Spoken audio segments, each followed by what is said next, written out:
Phoenix Wright, Spirit of Justice, Ace Attorney, Spirit of Justice. So, let's get back into this, and I have to try to remember what happened. So, Emus is claiming that this is a paraglider.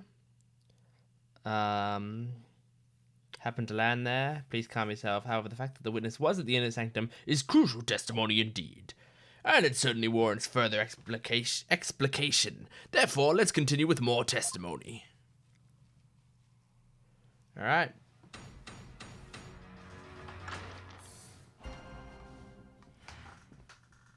Why I was at the Inner Sanctum. That evening, I was enjoying a trek through the night sky with my homemade paraglider. But just as my punny was drawing near, something terrible happened. An accident forced me to make an escape emergency landing at the Inner Sanctum. As I landed, I banged my head, causing me to lose my memory. As you can see, I ended up at this Inner Sanctum purely by accident. Mr. Emus, you failed to mention any of this during your pre-trial questioning. Can't be helped! I mean, I'm just remembering it now. Continue such slipshod testimony, and you will be cast into the hell of hangnails, where you shall have hangnails grown and ripped out for 800 million years. Hoo-ha! I think I'll pass on that! Looks like that caught Prosecutor Sadmighty off guard. This is my chance to rip his case to shreds.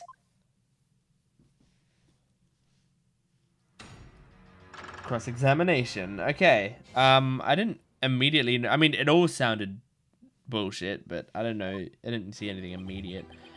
That evening, I was enjoying a trek through the night sky with my homemade paraglider. Seems fine.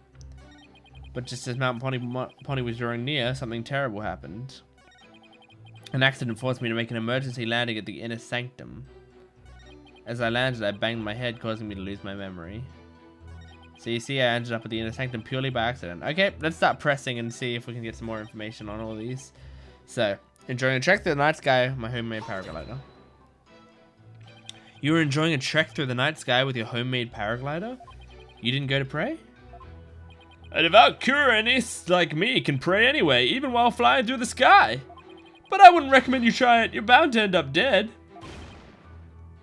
Achoo! Ha ha ha ha ha! A paraglider? I didn't see anything like that. That's because of the ritual curtain. It blocked your view. You should have seen me majestically soaring between the mountains. Really? What do you think, Nick? Don't ask me. Ah, ah, ah! I was really enjoying that flight. At first, anyway.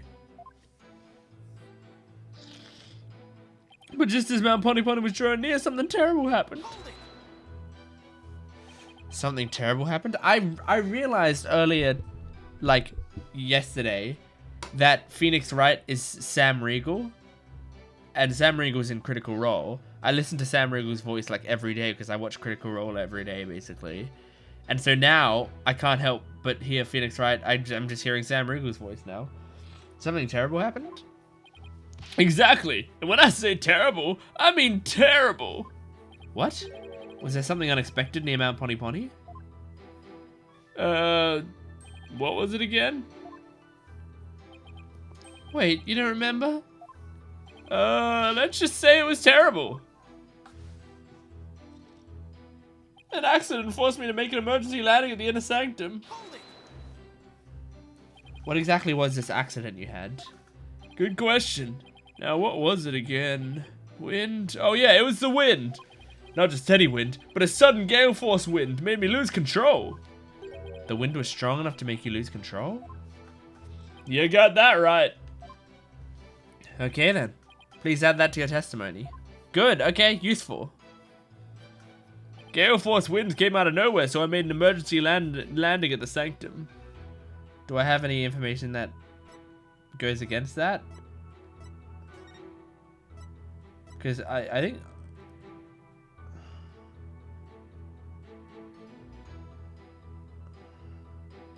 It says calm, clear skies, but that's like the skies could have been clear.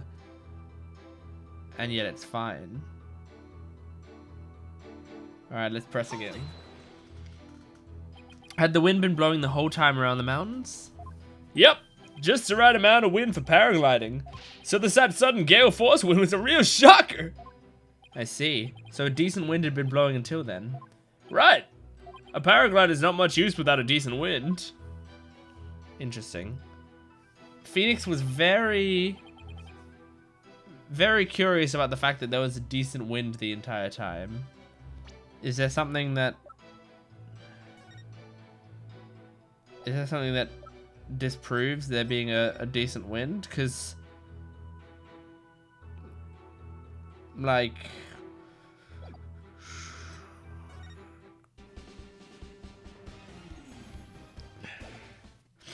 okay. I mean,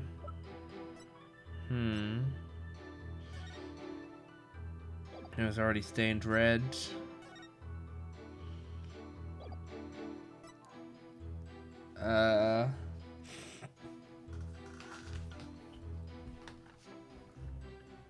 Okay. This doesn't seem to disprove wind. Especially since they're surrounded by curtains, so wind could have not gotten to them.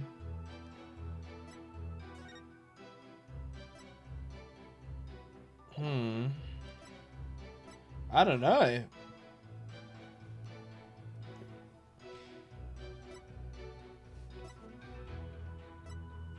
And there was also wind in the vision. So I don't see wind being an issue.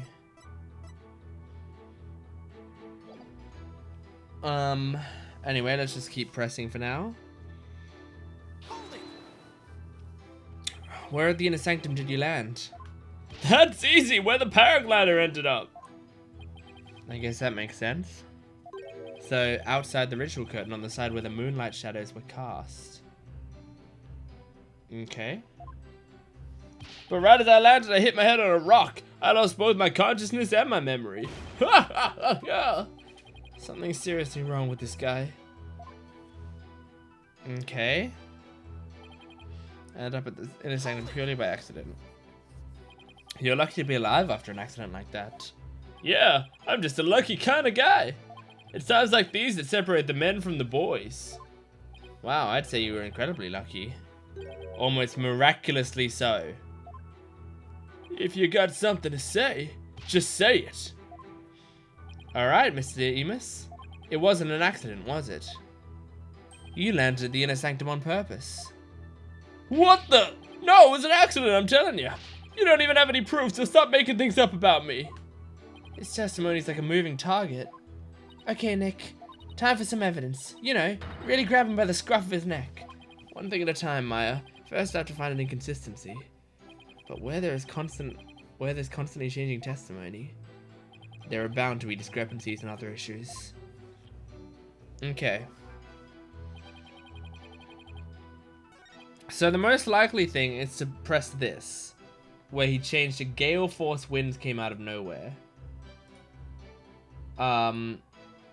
The problem is, like, my suspicion maybe is the weather report where it says it's like clear skies, but I don't think that necessarily disproves what he's saying. But it's the only thing I can think of. Because there's nothing else really, like, other than, like, maybe, like, what I was thinking was, if he was going to Mount Pony Pony, why would he have to make an emergency landing at a higher point? That's the other thing I was thinking, right? Why would he have to make an emergency landing at the top one when he could have gone... Oh, cool. I didn't know that I had the picture of the tall one. Why would he have to make an emergency landing at the top one instead of landing at the lower point? Right? So it's... I think it's maybe one of those two. Maybe I'll go with this one first. But, hang on. Gale force winds.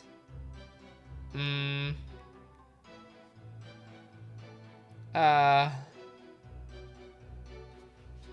I don't know. Let's try it. Objection!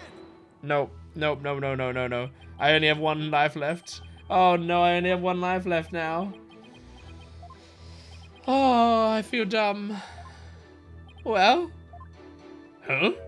Did the defense have something he would like to say? Yeah, okay. Let's try the weather one. Even though I'm not confident on the weather one either. I'm like very not confident on the weather one. But we'll give it a shot. Oh, that did work. We have a saying in my country, Mr. Remus. One lie begets another. Huh? What is that supposed to mean? It means someone caught lying will lie again in an attempt to conceal their first lie. In other words, this current testimony is just a blatant lie you're telling to cover your tracks. What did you say? You claim gale force winds caused you to lose control. But this newspaper has a weather report for the day of the murder.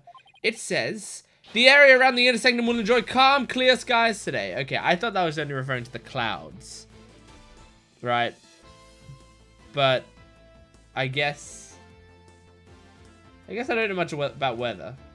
So maybe that... Anyway, I thought of it, so it's all good. Pokuyaga! Why, I do believe it does say that. One lie begets another. That makes sense, but... Is it really a saying back home? I've never heard of it.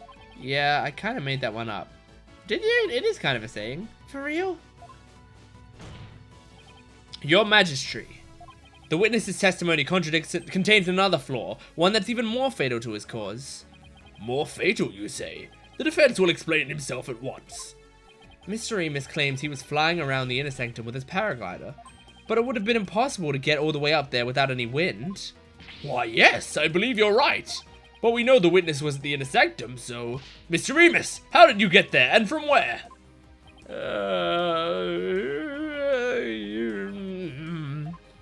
Without any wind, he couldn't have flown up there from the bottom of the mountain. By process of elimination, the only starting point that makes any sense is, of course, the prison. Your Majesty, I believe I have the answer to your question. To reach the Inner Sanctum, Mr. Remus must have launched himself from here. I mean, you can't be more obvious. Hoo-ha! Are you insane? That's where he came from?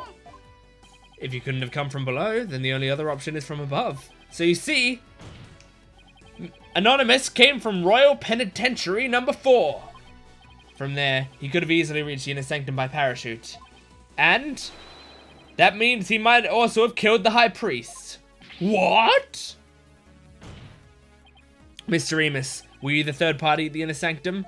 And the one behind the warning to halt the right that the victim received? Was it you we saw in his final memory? Are you the rebel hunter Lady Kira? Hoo-ha!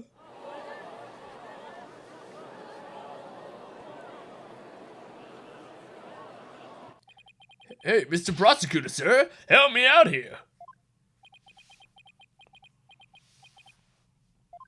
You did it. You finally left him speechless. Oh, come on, Mr. Prosecutor, man.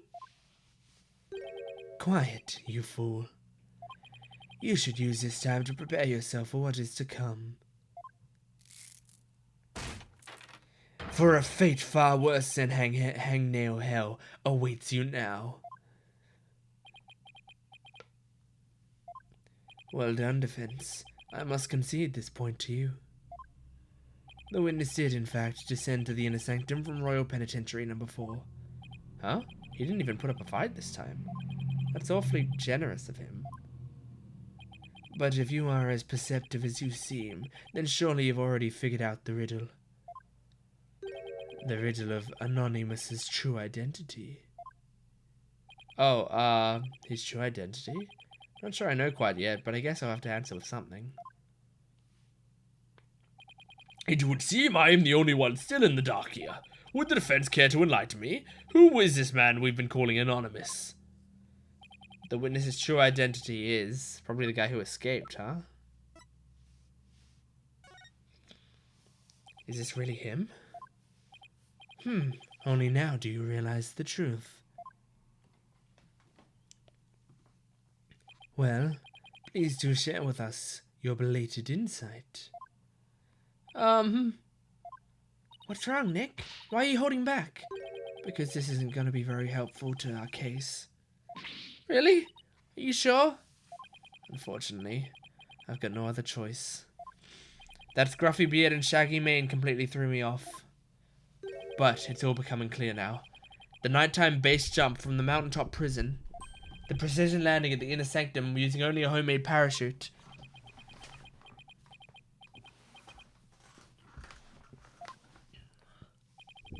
Only a paratrooper, or more precisely, a former paratrooper could have pulled that off. The witness is Dart Sarbor, prison escaper E, and key member of Dirk's rebel group. That's our ball. That's our ball. That's our ball. That's our ball. Okay. The witness is Dart Sarbor, prison escapee, and key member of Dirk's rebel group. What?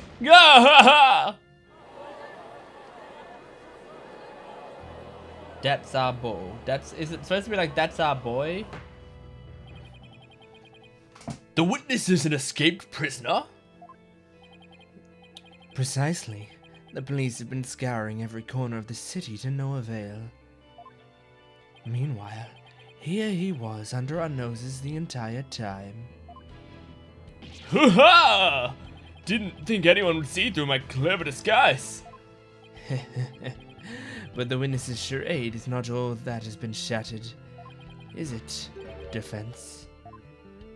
Boy, do I hate this guy. Please recall the defense's own words. Whoever sent it clearly meant to threaten the high priest. The letter said, do not perform the rite. But the rite went on as scheduled. I believe that's why the high priest was murdered. Who do you suppose sent that letter? A person with something to hide. The rebel hunter disguised as Lady Kira herself. He claimed that the real killer was the rebel hunter disguised as Lady Kira. Yeah, and what's your point? What of the witness's true identity? So because the witness is a rebel himself, why would he then be hunting the rebel hunter? So that makes sense. That makes sense how that would screw up our case. Only a paratrooper, or more precisely a former paratrooper, could have pulled that off. This just happened. The witness is Datsar Bull.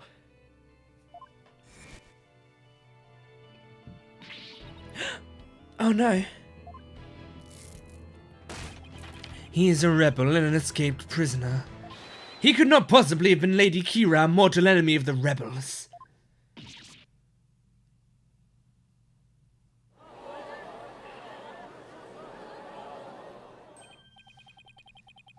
Now perhaps the witness will enlighten us to the truth. Alright. After all, he has yet to refuse any of this. Okay. After all, he has yet to refute any of this. Hoo-ha! Huh? You got me. I'm the razor-sharp fangs of the Defiant Dragons. Shh.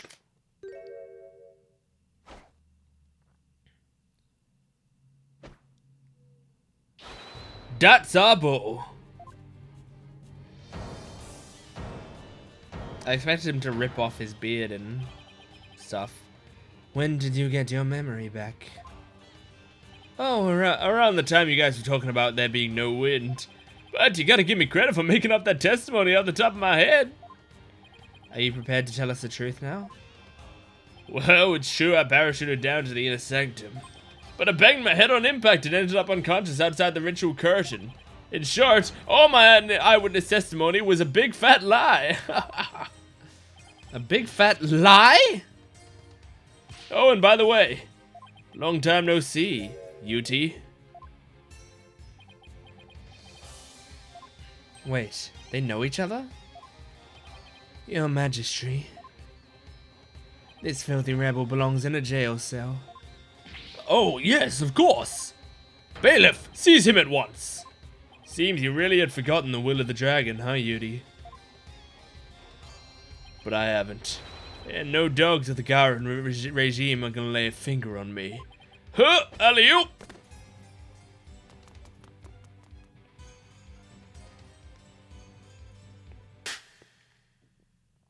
Deploy all available resources. I want all units placed on high alert. Well, he's out of there. Is court adjourned for now? Oh no? Or is it? Is it going to be adjourned? He's going to be like, in light of recent events, the escaped prisoner escaped again. The police force has been placed on high alert. He will be caught before long. An escaped prisoner who escaped the law again after giving a ton of false testimony. Talk about a troublemaker. He really put a number on all of us. What was the point of all that anyway? Well, I can't help but feel that entire episode was an enormous waste of time. Your Majesty. Perhaps it was not as great of a waste as you might believe. What makes you say that, Prosecutor Sadmadi? Dat Sabo dropped something as he made his escape from these holes. That scrap of paper looks awfully familiar. These appear to be direct orders from Dirk. From Dirk, the rebel leader? Oh, but we only have a small corner of it. Wait, I remember now. Your Majesty, I've seen that scrap of paper before. You have? The scrap of paper Dat Sabo dropped as a part of this. I was gonna... I mean...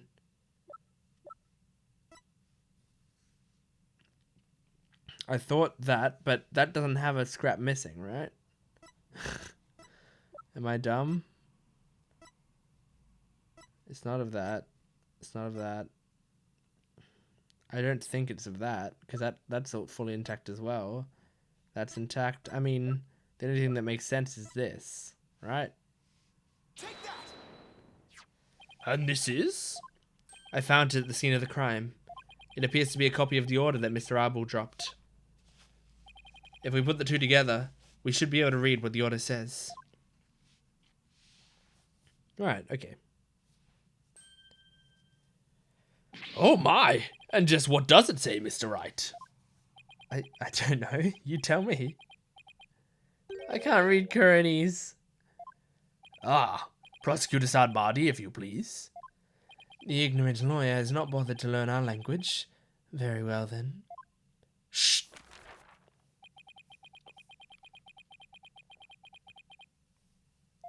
I do not understand. Well, what does it say? Using the lamplights as a landmark, he was to parachute down to the Inner Sanctum. Upon the rite's completion, he was to don Lady Hira's robes and make his escape. What? This is how he was to escape from prison? So, if I were to assume that Mr. Arbel was the one who killed the High Priest, then maybe it was because Abedinmi tried to thwart his escape plan. Oh, foul lawyer. I'm afraid that is simply ludicrous. I was thinking that. Huh? But I didn't say anything. Did you just read my mind? I know how your putrid mind works. Unfortunately for you, however, now that the rebels' escape plan has been revealed, it is clear that Dat Sabo is not the High Priest's killer. How can you be so sure?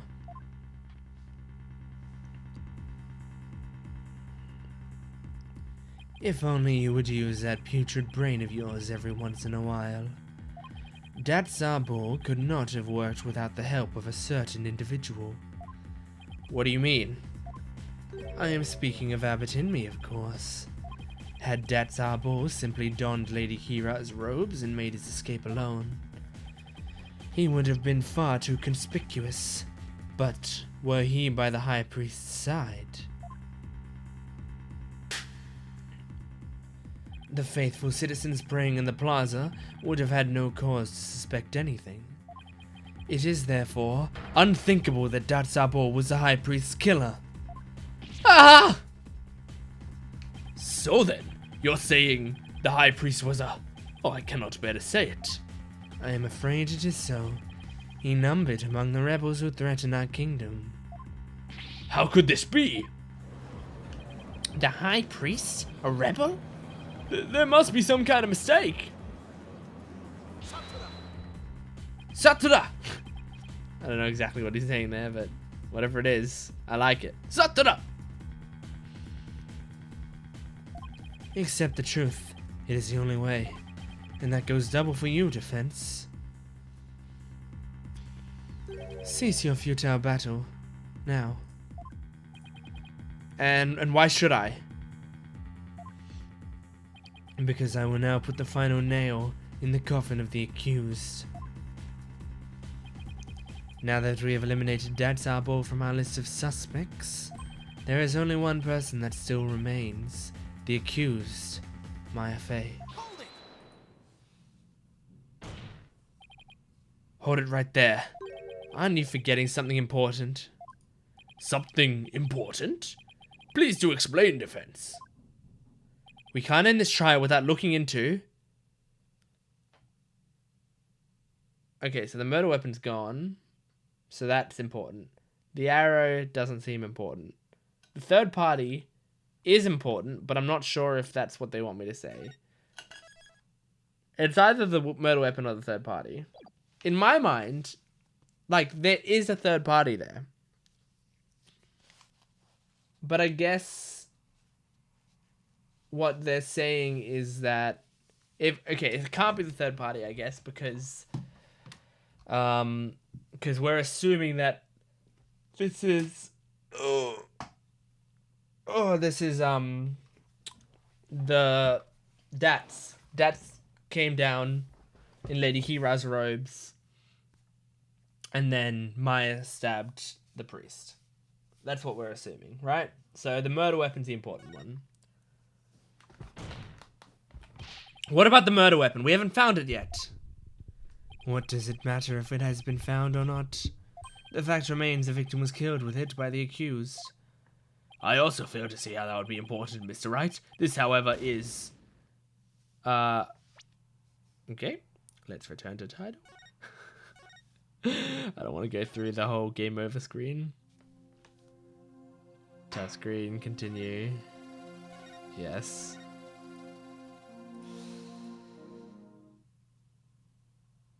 Okay.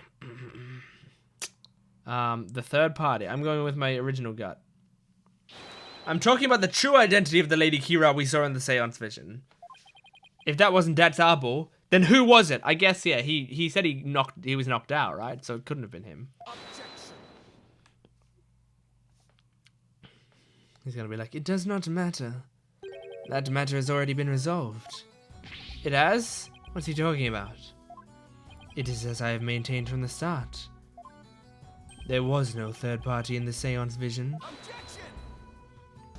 But there was another Lady Kira there beside Maya Fey. We all saw her.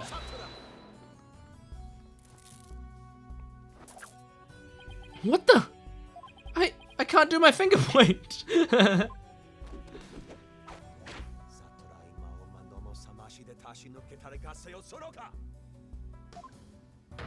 Huh. Ah! It is time to let it go and move on. Your fate has already been sealed, much like your arm. This hardly seems fair. It is quite simple once you consider where the victim and the accused were at the time. If the victim was near the spring with his back to the accused, what would he see ahead? Besides the water itself, there is nothing but the Warbard statue. Precisely. The Lady Kira we saw in the seance is a Warbard statue draped in her sacred robes. That's a cool theory. No way! The accused wanted the false Lady Kira to appear in the seance vision before she came from behind and stabbed the victim with her dagger in a reverse grip. But why would the accused want to do something like create a false Lady Kira? To show it to the victim as he was being slain. And what reason would the accused have to fool the victim she was about to kill? It was not the victim she was trying to fool. It was this very court itself. Come again? Suspicion would not fall on the accused if it looked as if another Lady Kira was there. and the defense was foolish enough to fall for it and claim it was a third party in disguise. Are you saying? I am. It was all a cleverly wicked scheme perpetrated by the accused. A scheme in which she sought to use the seance vision to mislead us. What's interesting about this is like a theory that Phoenix would normally come up with for someone else. Like this is definitely something that Phoenix Wright would come up with, to drape the thing over the statue. So this can't be happening. What a face you are making, Defense. I am surprised you were taking this so hard. After all, did I not clearly state a while back that you were chasing after naught but a deluded fantasy? Something has occurred to me, you see. And your allegations of a third party are but a deluded fantasy. You didn't need to show a flashback of that. You're telling me he knew this is how it would turn out all the way back then? And that he was just waiting for the most effective moment to spring it on me? Do you understand now? I have had you dancing in the palm of my hand this entire time. It can't be. This is an outrage. You took our royal priest's sacred divination seance and used it to commit this most foul and despicable murder. No, I did nothing of the sort. Maya. Nick, it's not true. I didn't. Cease this ugly display. Your fate is sealed now that the facts have been exposed.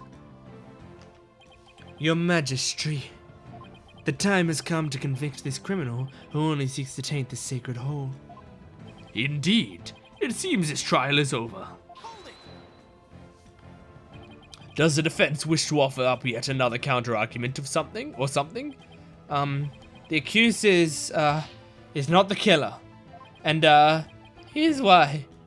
Now what do I do? I've got nothing. It would appear that the defense has run out of arguments to make. I thought for sure that the rebel was the killer. The only person with a possible motive, the one dressed as Lady Kira, has vanished. And I've got nothing to use against Prosecutor Sadmati's argument. Damn it. I can't lose now. Not like this. Very well then. I shall now render my verdict. Wait! Please wait, I'm begging you. We're not gonna see Emma, are we? It is time to let go and move on. This trial need not be drawn out any longer. The defense has failed to counter the charge filed by the prosecution. In accordance with the law, I invoke the Defense Culpability Act against the defense. Now then. This court finds the accused, Maya Fey, and the defense, Phoenix Wright.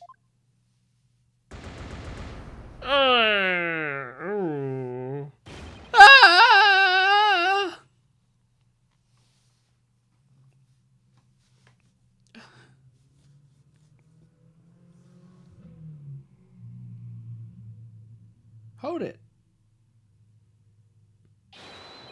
Your Majesty, please forgive the interruption, but...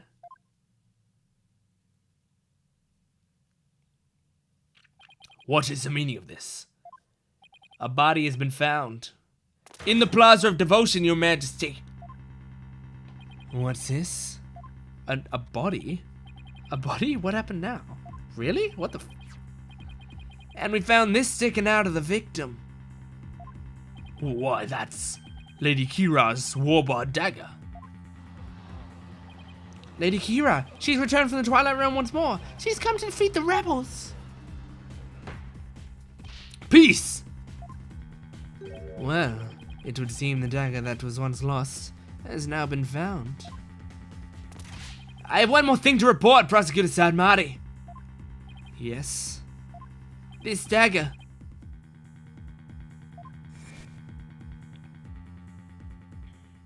It bears the fingerprints of Maya Fey on it. What? But... Why would Maya's prints be on it? This only hurts our case. I cannot believe it, yet it must be true. Is something the matter, Prosecutor Sadmadi? This trial has run its course, and the accused's guilt has been firmly established. However, it would seem the defense was right about one thing. I was? You claimed that the murder at the Inner Sanctum had been carried out by the rebel hunter masquerading as Lady Kira. I did say something to that effect, but what of it?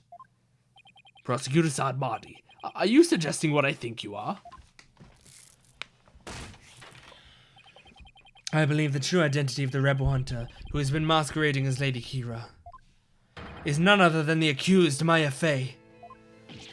What? Me? What?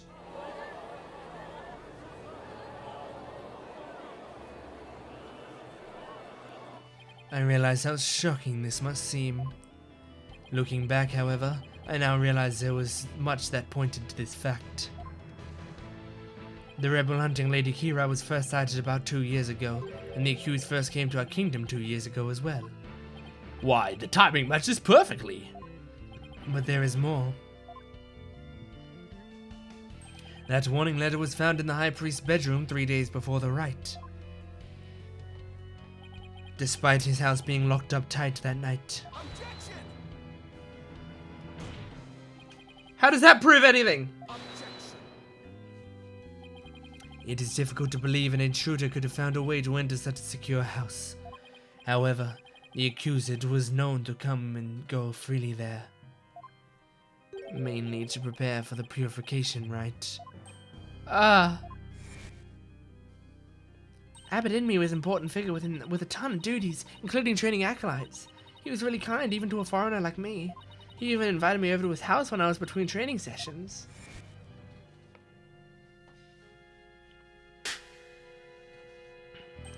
The accused could easily have left the house, unlocked for herself without anyone noticing.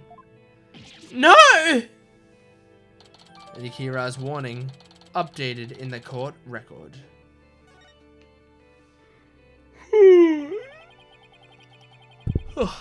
If we assume that the accused was Lady Kira, that more than establishes her motive for killing the High Priest.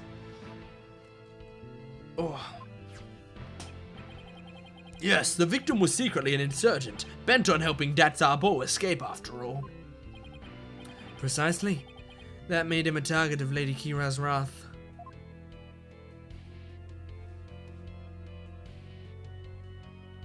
And after killing the High Priest, she then unleashed her divine justice on another rebel. Whew. So it seems the scope of this case has expanded. We now have 2 murders perpetrated by Miss Maya Fey, masquerading as Lady Kira.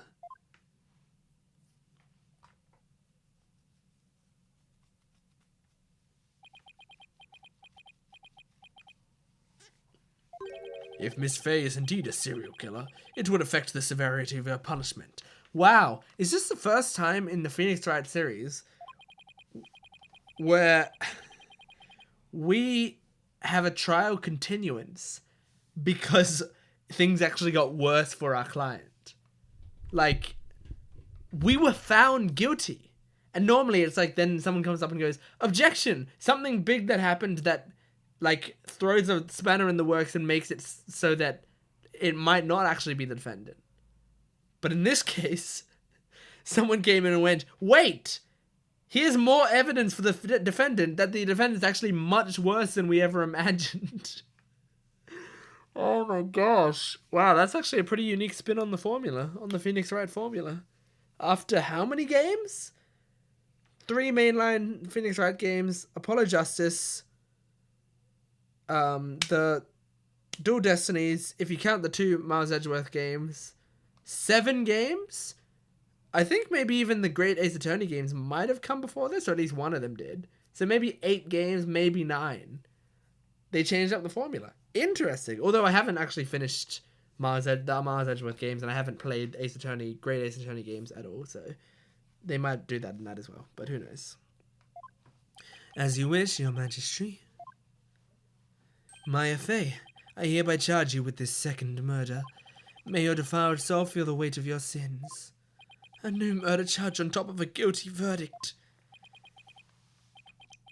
It seems the defense will live to see one more day. Talk about hanging on by a thread. Come tomorrow, a far more terrible punishment awaits you. I hereby suspend these proceedings so that the second murder may be investigated. Until the conclusion of this new investigation, this court is adjourned. Wow. So things are much worse. We now have to prove that she wasn't able to do 2 murders. I mean, to be fair, she was in a courtroom right now. So she has a pretty good alibi for this one, doesn't she? Whew. Also, hanging on by a thread, I only had 1 life left by the end of that trial. May 11, 1:03 p.m. Tempo, tempo. Tempo, tempo. Tempo, tempo, tempo, tempo. Tempo, to tempo, tempo. What do I do now? I can't believe Maya and I were actually found guilty. I remember, although it says to be continued, so I'm assuming they're guessing that you might actually play these in separate sessions. That's the thing about constant flashbacks. It's like, it's annoying when you're playing it through, but when you haven't played for a while, when you like stop playing and then don't play for a week and then come back, they might be very necessary, especially for detective games though. It makes sense.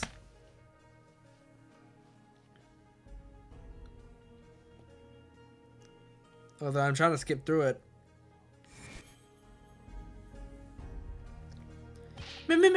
Mr. Wright! Albie. I saw the whole trial.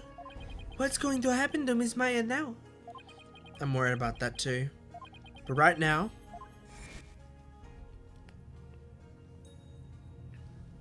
Okay, I remember this as well. I remember this as well.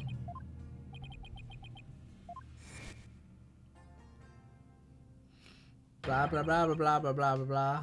Yeah. Right now, I need to focus on the next trial. The murder of Acolyte Zealot, right? At least the jury is set out on that one, so to speak. I mean, at this point, the killer has to be the guy who's having the executions, you know, the chief prosecutor or whatever. I mean, mainly because he's the only other character we've really met other than the wife, and I don't think it's the wife. And the prince, and the queen, rather, I guess.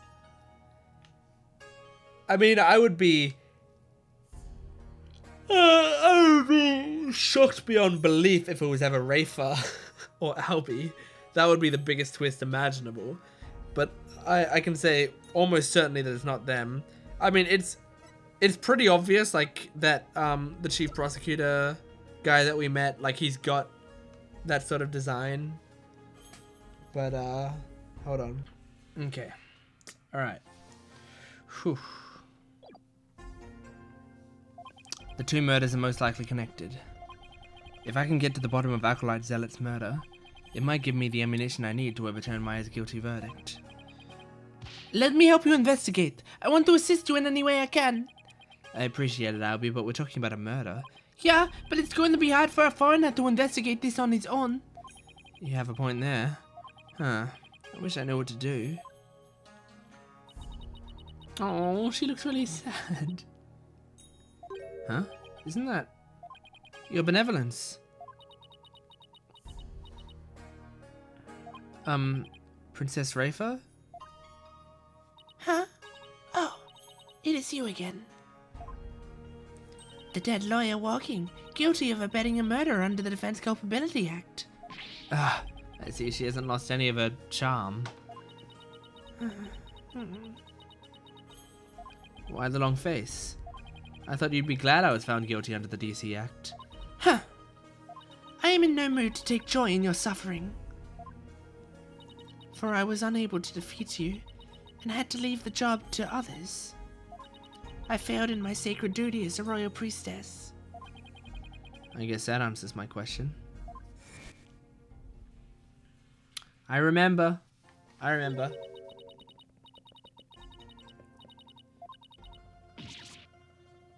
I think if I could just... If it counted this as red text so I could skip through it, that would be a good compromise. Because I don't want to turn on the like skip all text button, because that's annoying, because I might accidentally skip through text. All I did was defend my client. I can't bear to see her looking so sad like this, so. Your benevolence? Your benevolence! Huh? Oh, Bob Ted. I thought you'd already begun your journey to the Twilight Realm. I'm not dead yet! I still have an investigation to do. For tomorrow's trial. What's this? Do you mean to say you have not given up yet? That's right.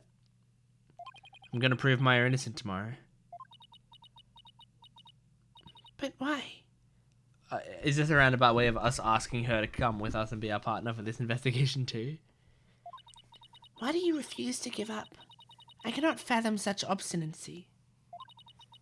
Investigate all you want. I cannot. You really don't mind? But aren't you worried the lawyer backed into a corner by the DC Act might do something desperate, like forge evidence? What's this? If left unsupervised, I'd be free to do whatever I wanted, you know. Grr. Okay, now to see if she takes the bait. Yes, I see your point. Bob Ted? Yes? I know what happened yesterday. You perpetrated some sort of fraud or other misdeed while I was not watching. Huh? That explains why I misunderstood the voice of the High Priest's soul. Yes, of course. That is the only explanation. I was just trying to cheer her up. Now she thinks even less of me. I must not allow you to sully our sacred hall of justice with your misdeeds ever again. Therefore, today I will be monitoring your every move once more. I will not fail to spot your misdeeds this time. The moment I see anything out of the ordinary, I will send you straight to prison. And you, boy, do not throw your lot in with this foreign devil. But, your benevolence... It's okay, Albie. You don't need to worry about me. I'll be back before you know it. But first, I should probably lighten my load a bit. Albie, would you mind holding on to some evidence for me? Of course not. I'm always glad to help. Unnecessary evidence unloaded onto Albie. Nice! What was the unnecessary evidence? Oh, we haven't lost it yet? I need to go to the next page, probably.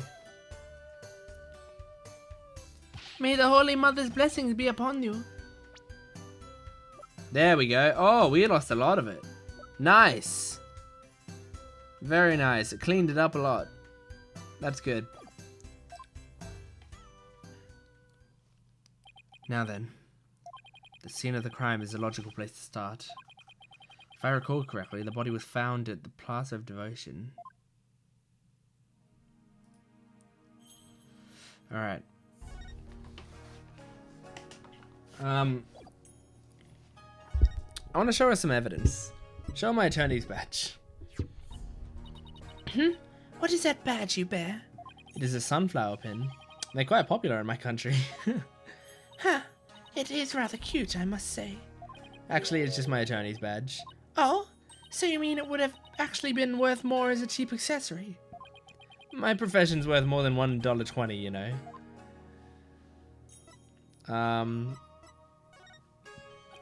Adama for your thought? Get that thing away from me. Alright, I'll just put it away then. Who told you to put it away? How am I to inspect it if you do that? Keep it out, put it away. I wish she'd make up her mind. Anything to say about the Inner Sanctum photo? What a dreadful way to die. Did you know the High Priest, your benevolence? Yes, he was a pious priest of Koreanism. As such, he had the trust of the entire kingdom. The entire kingdom, really? Yes, but what do you know of faith and trust? You who can never hope to match his virtue. It is like comparing the moon to a pebble, or the sea to a puddle. How did this suddenly become a game of pin the diss on the lawyer?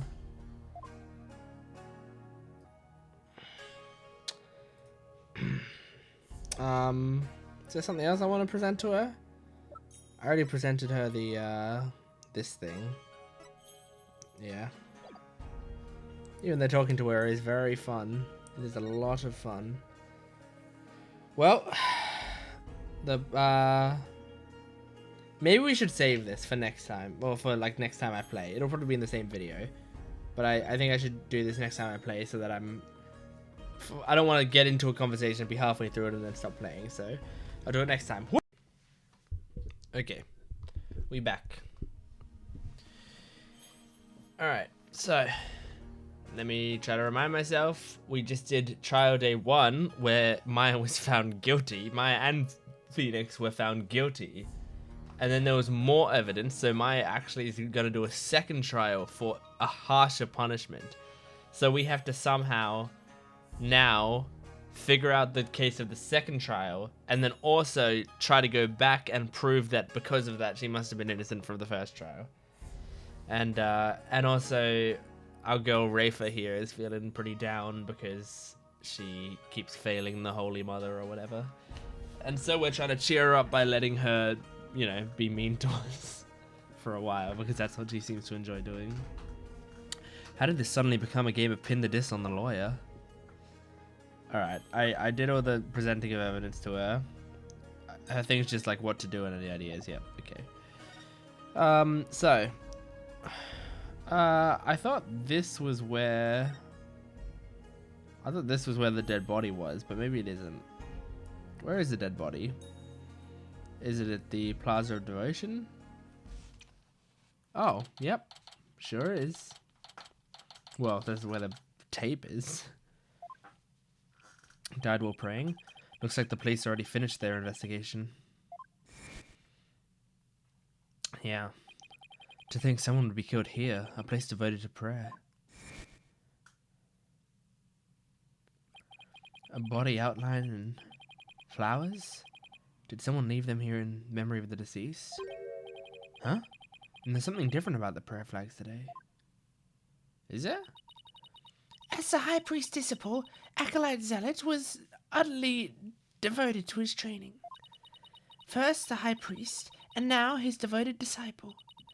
Maya Fey will pay for this. As I keep trying to tell you, Maya has nothing to do with any of this.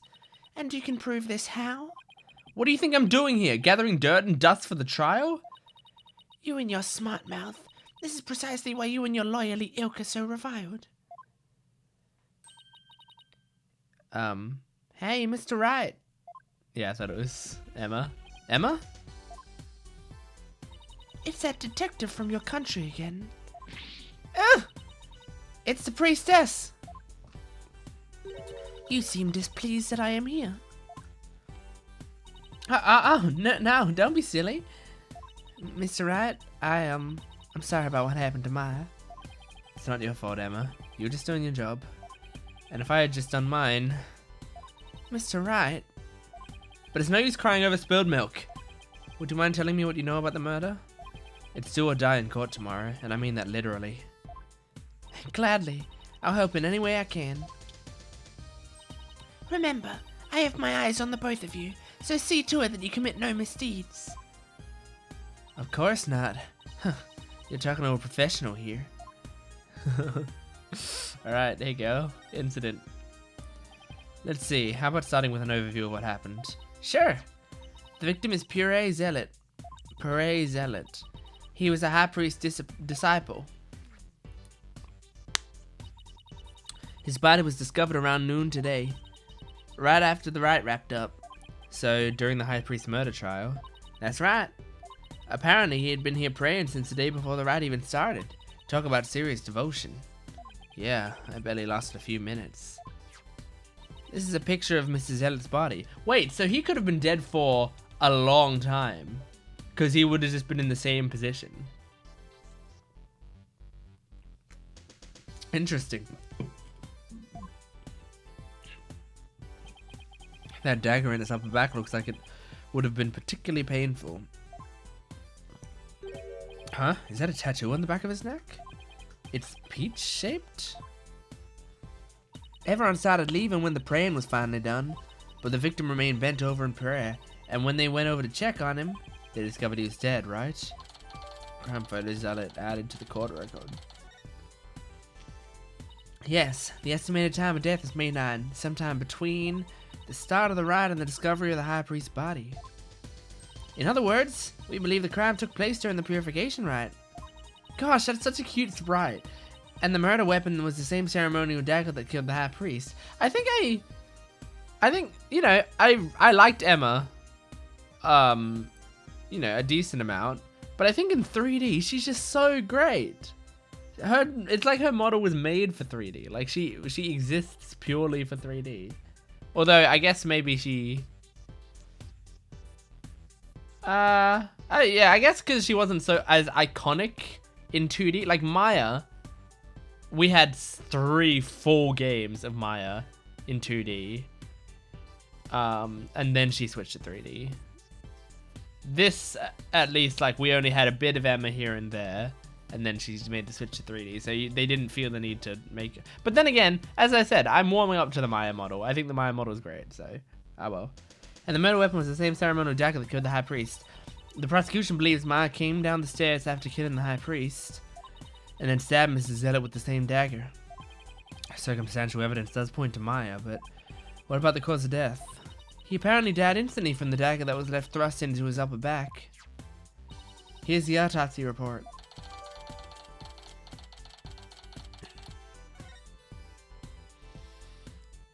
Estimated time of death, you say? How can you know such a thing? I want to know. Well, bobbed head, out with it.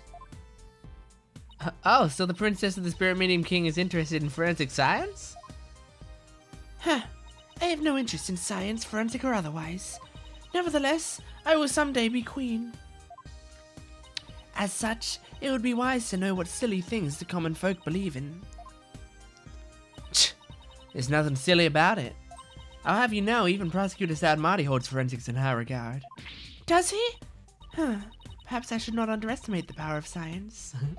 Still, I suppose it is nothing much compared to the divination seance. She really doesn't have an adorable bone in her body. I think she's got a lot of adorable bones in her body. Emma, I think she's actually interested. Would you mind explaining it to her? I guess I have to now. Okay. There are many ways to estimate the time of death, but the most well-known method uses a change in body temperature. Interesting. Body temperature drops at a steady rate from the moment a person dies. That means we can tell how long someone's been dead by measuring their temperature. Huh. I see. That was quite enlightening. Bobbed head, present your forehead now. What? Why? Huh. You feel just a little over 95 degrees. It seems you are not dead yet. Of course I'm not! It was but a jest. After all, you're still the dead lawyer walking. She's becoming a lot more animated. Like, this pose was used like one time on the first day of investigation, and now she's using it constantly because she's in a good mood, I think. I fail to see the humor in all of this. Were there any other witnesses? Were there any witnesses? With so many people here at the plaza, you'd think someone would have seen something. You'd think so, wouldn't you? But we haven't found a single witness. How's that even possible? Because everyone was bent over, utterly devoted to prayer, naturally. Alright, the back-shattering pose that nearly killed me. Still, you'd think someone would have noticed something. I thought so too, but with the monk's scarf he had on, no one could see the dagger in his upper back. Plus, everyone was so absorbed in prayer they didn't see or hear anything. I can't believe this. What you choose to believe is your choice, but the fact remains there were no witnesses. However, there is one piece of irrefutable evidence. The dagger. Sadly, yes. Tell me about the dagger. Could you tell me about the murder weapon? The killer used a Warbar Dagger, the legendary weapon of Lady Kira. It was discovered impaled in the victim's upper back. The accused's fingerprints were found on the dagger, were they not? Yes, they were. Ugh.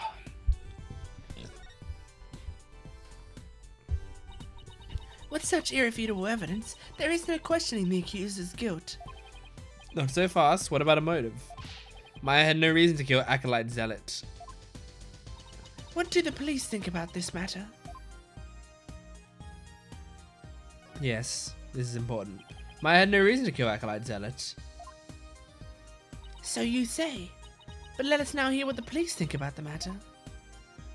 The police believe Maz the Lady Kira figure who's been battling the rebels, and since Mr. Zealot was a disciple of the High Priest who turned out to be a rebel, he too was likely a rebel, and therefore met the same untimely demise as his teacher. Yes, that is how the police currently view this crime. There's no way Maya is that Lady Kira vigilante. I agree on a personal level, but the police are just going with what today's trial concluded. Ugh. I really blew it in court today. I mean, they kind of have to go on what... Like, it sucks, but that's kind of what they have to do, right? Do you know anything about the Plumed Punisher? It's been ages since you presented evidence to me.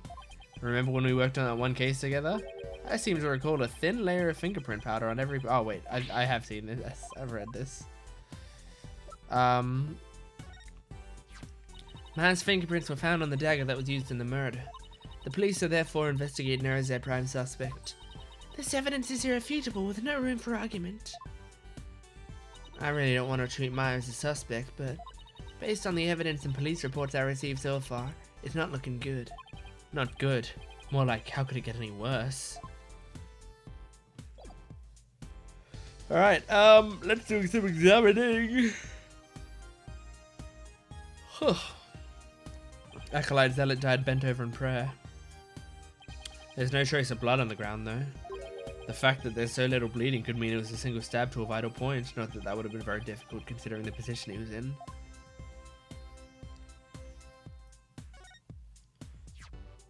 So these flowers were left here in memory of Acolyte Zealot? What are they called?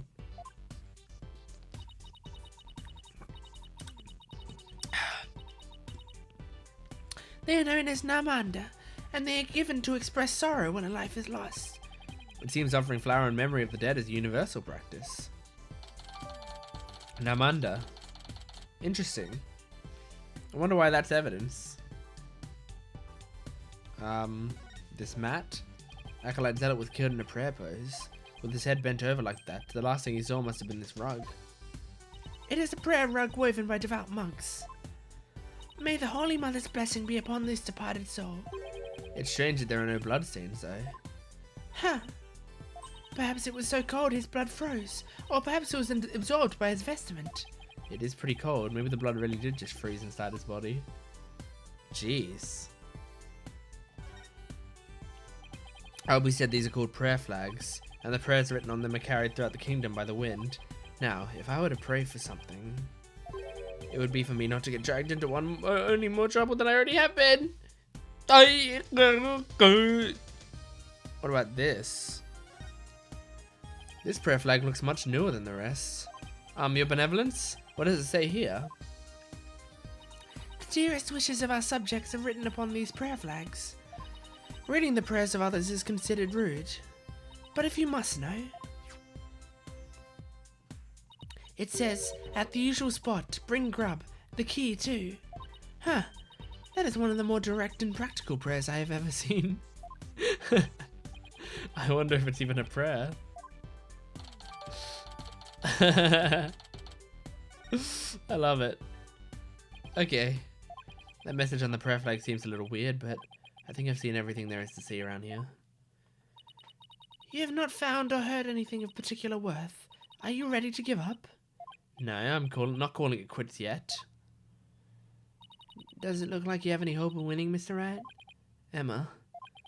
I can't really say at this point. All I know is I have to keep investigating. What are you two sneaks up to? I would advise you to get back to work if you're done here, Detective. Otherwise, I will report you to Prosecutor Sadmati for dereliction of duty. I'm going. Well, see you later, Mr. Rad. And good luck. I should really pay a visit to everyone in every place connected with this case. Do you have anything to say? Nope.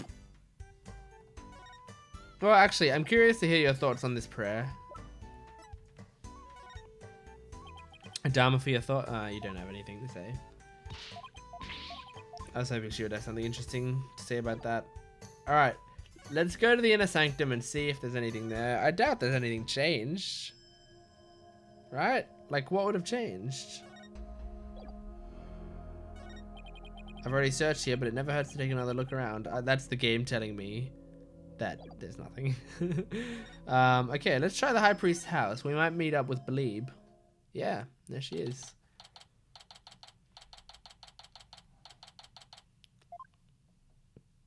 Hello, I'm sorry to bother you again, but...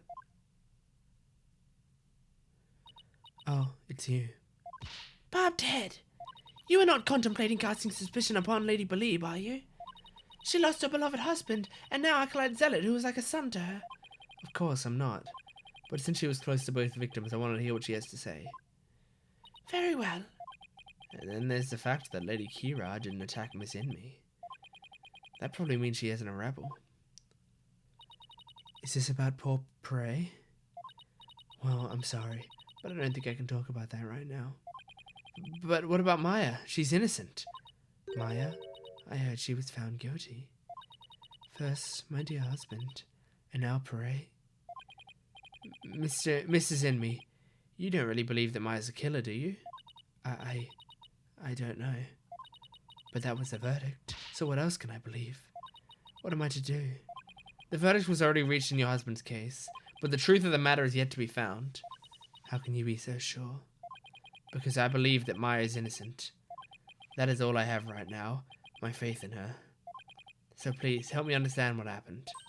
So you're defending her based solely on faith, even though you'll be punished for abetting the accused? That's right. It's interesting, because this is a religious village. They should understand faith more than anyone. Alright then. Your faith has moved me. I'll tell you what I can. That's a cool thing to do, because faith, I think that's the thing, is like faith is something that's so tied intrinsically with religion. And I think like so many pieces of media portray that as a bad thing, like it's blind faith, right? But blind faith, or it doesn't necessarily have to be blind faith, but there is such thing as like faith that comes from an important place.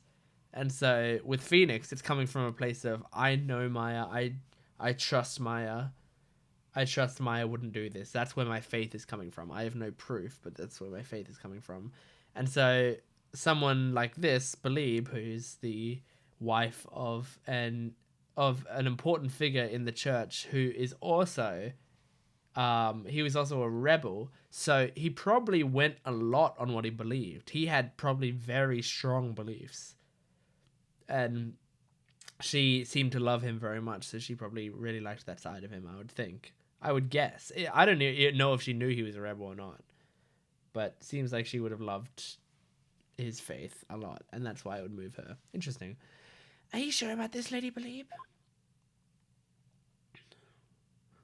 My lovely wife is also a devout follower of Koreanism. As such, she is not one to make light of another's faith. But if I find that you have lied about your faith in Maya Fey's innocence, I shall curse your entire family and all your disciples for the next 10 generations. Hey, leave Athena and Apollo alone, buddy. Alright. Let's hear about Prey. How did Acolyte Zealot end up living here as your husband's disciple? About 2 years ago, while my husband was at a spiritual retreat in the mountains, he came across Prey collapsed on the ground. That's when he brought him here. You were always one to help those in need, weren't you, dear?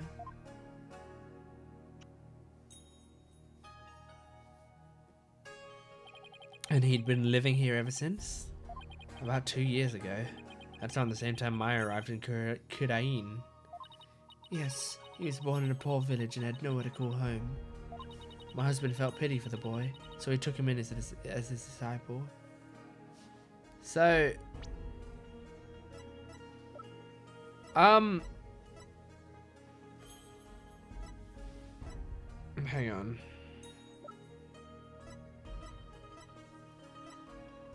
I just have some things that I'm interested in.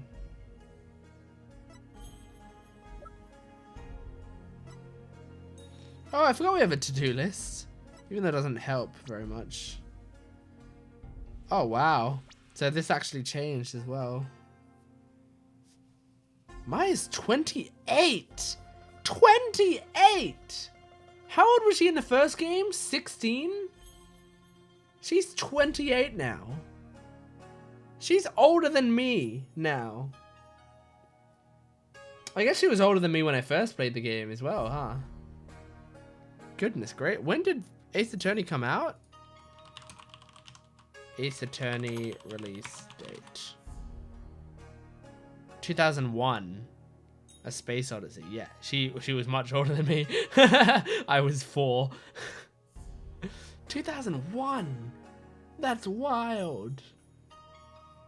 I would have played the game when I was 10 or 11 for the first time without really understanding much of it. And then I would have started to understand it, 12 or 13, I think.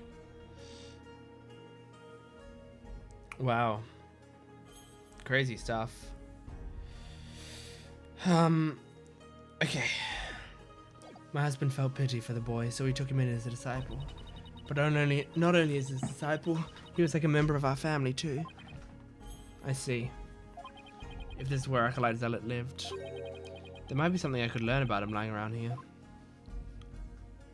Wow, that was all you had to say?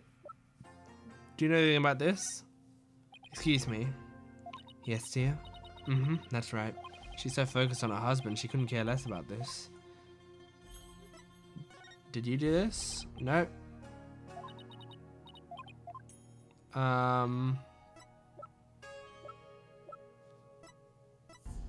Did you want to see his dead body? Oh, poor Pere. He's joined my husband in the Twilight Realm. He was so full of life before I went out to the plaza. This must be difficult for you. It's like losing a family member. What's that, dear? Yes, you're right.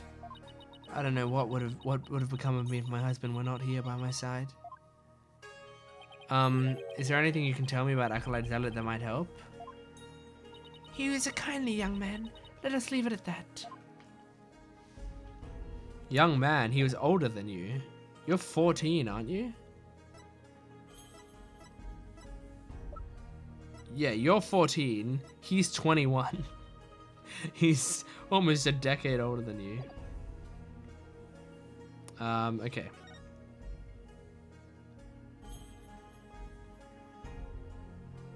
That looks like that's a real picture. A photo of the Higher Priest, his wife, Acolyte Zealot, and Maya. Yeah, I thought so. Aww! That's so cute! Oh my gosh! Oh, that makes me really sad that half the people in that photo are dead. One's in jail and one's grieving. Because that is absolutely adorable. Look at her. She's so happy. Oh, did someone give her that? Did we find out where she got this? Did someone give it to her? Because it's so cute how happy about it she is. Since Maya's in it. Must have been taken the day before the rite. I should ask Miss Inmi about it. That's so cute! I love that picture. To think that this would be their final family photo. That no good Maya Fey has some nerve. I mean, here she is posing with the two men whom she would soon kill. I beg to differ. I see this photo as proof that she didn't kill them. Huh. That smile of hers does not fool me. I sense a deep and abiding malice behind it. I'll prove Maya's smile is the real deal. Yeah. It's real. It's a real smile. Can I ask you about this photo? It was taken during the Feast of Blessing, the day before the rite was held. The Feast of Blessings? Would you mind telling me a little more about it?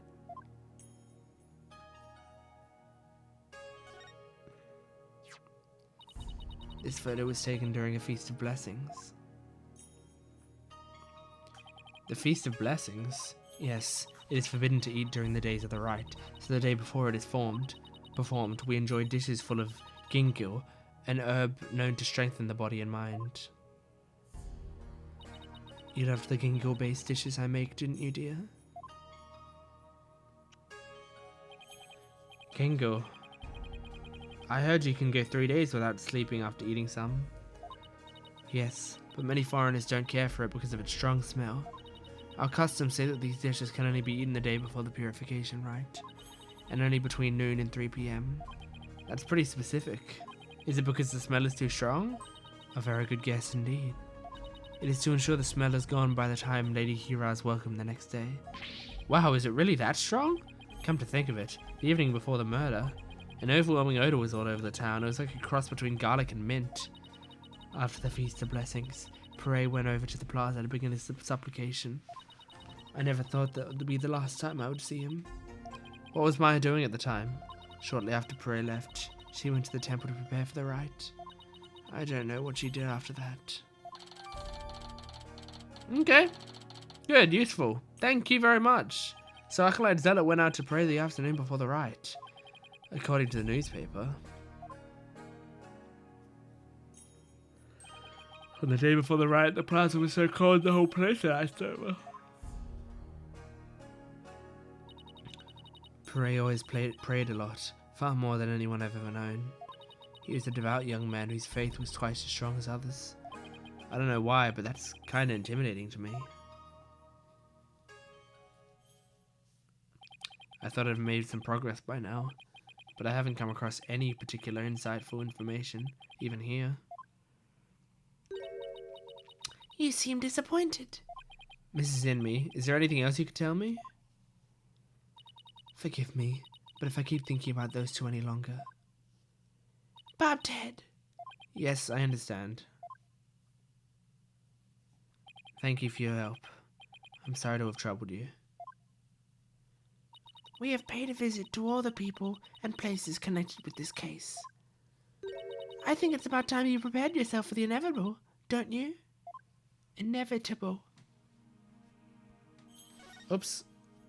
Interesting. Okay, so do we go to the detention center now and see Maya?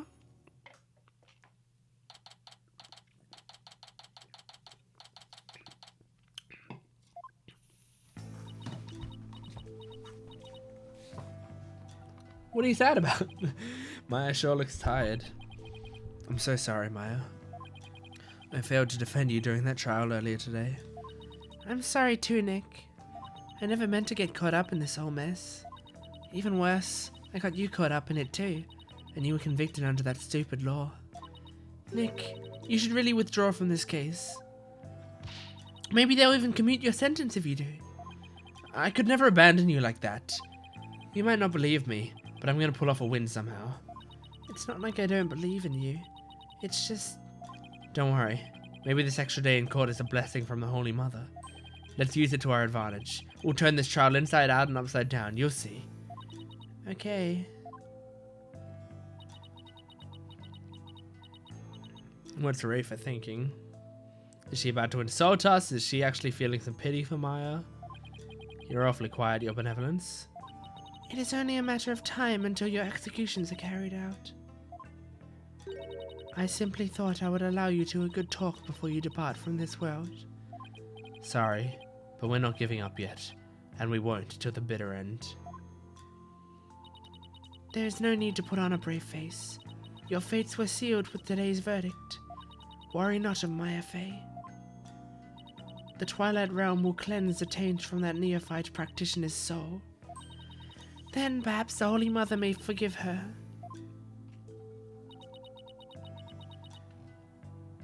Wait. Was that her attempt at comforting me? Bobtail, further resistance shall come to naught. Stop your desperate struggle. Accept the judgment that is passed upon you. She obviously doesn't know me very well. Then, perhaps, your sentence will be commuted and... Hold it right there, Your Benevolence. Why do you always have to be like that? Maya, what are you... What is the matter? I was simply showing some mercy upon your souls. Nick here is risking his life to defend me. And that is why I told you it will come to naught. No, it won't! Nick is just doing what lawyers are supposed to do. He's defending his client no matter what. Enough! There is no place for lawyers in the Hall of Justice, for we have the divination seance. But your insights were wrong! Oh boy, that's gotta hurt. I wonder if we're gonna see her cry. I wonder if she has a sprite of her crying. I feel like that's gonna break my heart if I see her cry, because I feel really bad for her. Don't you get it? Errors are bound to happen if your insights are accepted without question. So I ask you, Royal Priestess, what's your true duty? Do the victim's souls or the Holy Mother herself wish to judge people in error? You dare. I thought that said, you damn bitch. It says, you dare bring Her Holiness's name into this? You know nothing, you phony baloney. Please, you two. Enough already. Sorry, Nick. I got a little carried away. That's not really like me, huh? No, I should be thanking you, Maya. It's good that I have you in my corner. How dare you mock me so? You'll not get away with this. I was a fool to show you compassion, and to think I could convince you to accept your fate. So struggle all you want in the Hall of Justice tomorrow. You will receive your just deserts, as the scorn of our kingdom is heaped upon you. I can see straight through that contorted smile on your face, you know. She may say these terrible things, but it's just as she was raised, I guess.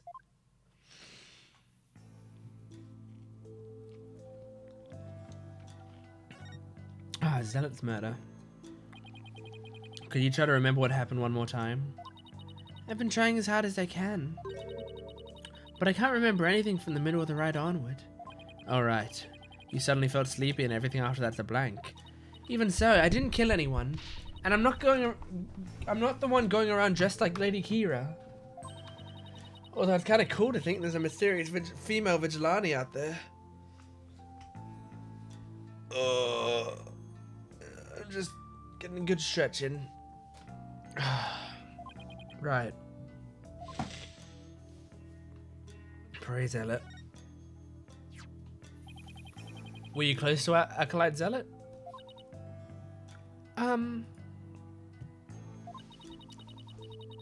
We met several times during the meetings about the rite, but I didn't know him very well. He seemed pretty quiet. Didn't you eat together the day before the rite? Yeah, we ate this one super stinky dish, but it was actually really good. I wasn't sure I'd like it, but it was love at first bite. Like, you know the salty noodles at Eldon's Noodles? It's like if you added garlic and herbs to that, and then let it simmer for a really long time. Sounds more like a hot pot than ramen at that point. Now I miss ramen too. So what was Acolyte Zealot like when you were eating? Now I miss ramen too. Was it not? Because so from memory, in the original Phoenix Wright games, in the Japanese versions, Maya's favorite food was ramen. In the English localization, they changed it to hamburgers, which was a big joke among the anime community that like the localization was going and westernizing everything in a crazy amount, so that even like ramen was just hamburgers. But there, she just said, "I miss ramen," which I'm assuming she said, "I miss ramen" in the Japanese version as well. So have they done away with the whole hamburgers thing? Are they like, let's just make her a Japanese girl? Although she's not Japanese, she's still American. These are still American characters because they've mentioned the US several times. So the localization hasn't gone back. Maybe she just likes ramen now. Anyway. or it'd be funny if in the Japanese version she said, "I miss hamburgers." And so they changed it to ramen. That would be funny. So what was Acolyte Zealot like while you were eating? He seemed to be enjoying the food, but as soon as we were done, he left to go pray. And what did you do? Oh, I returned to the temple to prepare for the rite. That coincides with Mrs. Inmee's description of events. Okay, Lady Kira's identity. Who do you think it is? Any idea who might be pretending to be Lady Kira? Huh. When the rite started, it was just me and Abbot Inmee. But the seance vision showed a third figure who looks like Lady Kira. I know. Huh. Lady Kira. I wish I could have seen her in the flesh. Yeah, let's stay focused on the case, shall we? It was supposed to have been impossible for a third party to enter the Inner Sanctum. Ah, but what if she came from the sky? You know, like that bushy bearded paratrooper. That mountain would have been no match for Lady Kira's wings. That's from the Plumed Punisher. I think it's Plumed. Plumed Punisher TV show. Right? How do you know? Because the real Lady Kira doesn't have wings. Oh, I've got it this time. There must be a secret room with a secret door at the Inner Sanctum. I think there is. I think that thing rotates. The statue rotates. It's a false wall. Did you know there are 88 secret Plumed Punisher bases here in Kurain? Can we please stop talking about the Plumed Punisher show for a sec, Maya? I guess so. Keeping it real is much harder than it looks. Well, I should get going now. Sorry I wasn't any help. Don't worry, I've got this. We'll beat the charges tomorrow and be on the first plane back home before you know it. Then we'll go grab dinner at Eldoon's. Or your favorite burger joint. You pick. Favorite burger joint. Maybe they didn't do away with it. Sounds good. Yeah, I think I'll get the extra large hamburger steak topping on my salty bowl. Best of both worlds. You can have whatever you like, but first I have to beat the charges. Ah, I almost forgot. Ah, what is it? I have a favor to ask. Okay, but why are we whispering? I forgot I left something at the High Priest's house. It's super important. Would you mind getting it and holding on to it for me? It's probably the Steel Samurai bag. Sure. What's this super important thing? In my bag, you'll find a folding book. It's only given to the priestess who performs the rite. It's called the Tome of Secrets. That does sound important. How could you leave something like that just lying around? That explains all the whispering. If Rafa found out, all hell would break loose. Oh, wait, it said heck. All heck would break loose. Look, it's got Lady Kira's real name written in it, so... Oops! Don't tell anyone I told you that. In fact, just forget I said anything at all. It's supposed to be a secret. The Tome of Secrets contains secrets? Imagine that. Huh? What are you two whispering about? Oh, nothing. It's just she forgot something, so I told her I'd go get it. You are up to something. I just know it. Thanks, Nick. I'm counting on you. Alright, let's go back and get that. We're getting a whole typewriter for this. Hello? Anybody home? No answer. Mrs. Enmy's probably out right now. Well, I'll just get what I came for. I am watching you like a warbard, barbed head. You'd better not steal anything. I would never do something like that. I'm just here to get what Maya asked for. Then get on with it. I would if you'd stop interrupting me.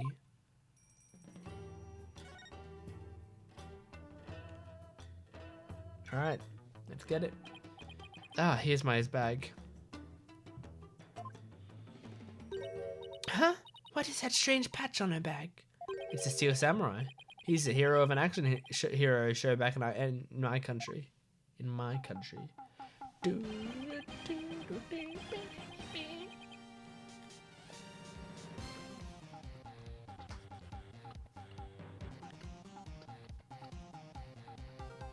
It's actually a pretty dope theme. It's actually Maya's favorite show. She's got all sorts of merchandise related to it. I see. He looks strikingly similar to the Plumed Punisher. They are similar, but the Steel Samurai definitely came first. I see. How interesting. Rafa seems genuinely intrigued. I want her to come back to America with them and just like hang out and learn about American culture. That would be amazing. It must be a common thread between Plumed Punisher and Steel Samurai fans. Come to think of it. Didn't Maya mention something about trading with a Plumed Punisher fan? But I digress. I better find what she asked me to look for and get going. Let's see here.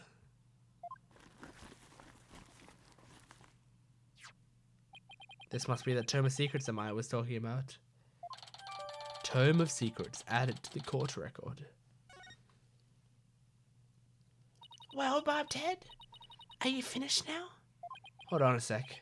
The string around it is coming undone. Whoops!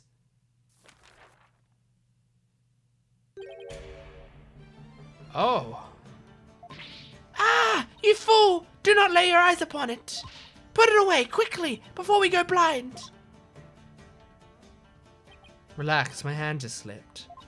This is a tome of secrets. Are you trying to get us cursed? Lady Kira is liable to swoop down and gouge your eyes out. Alright, this book is related to Lady Kira, isn't it?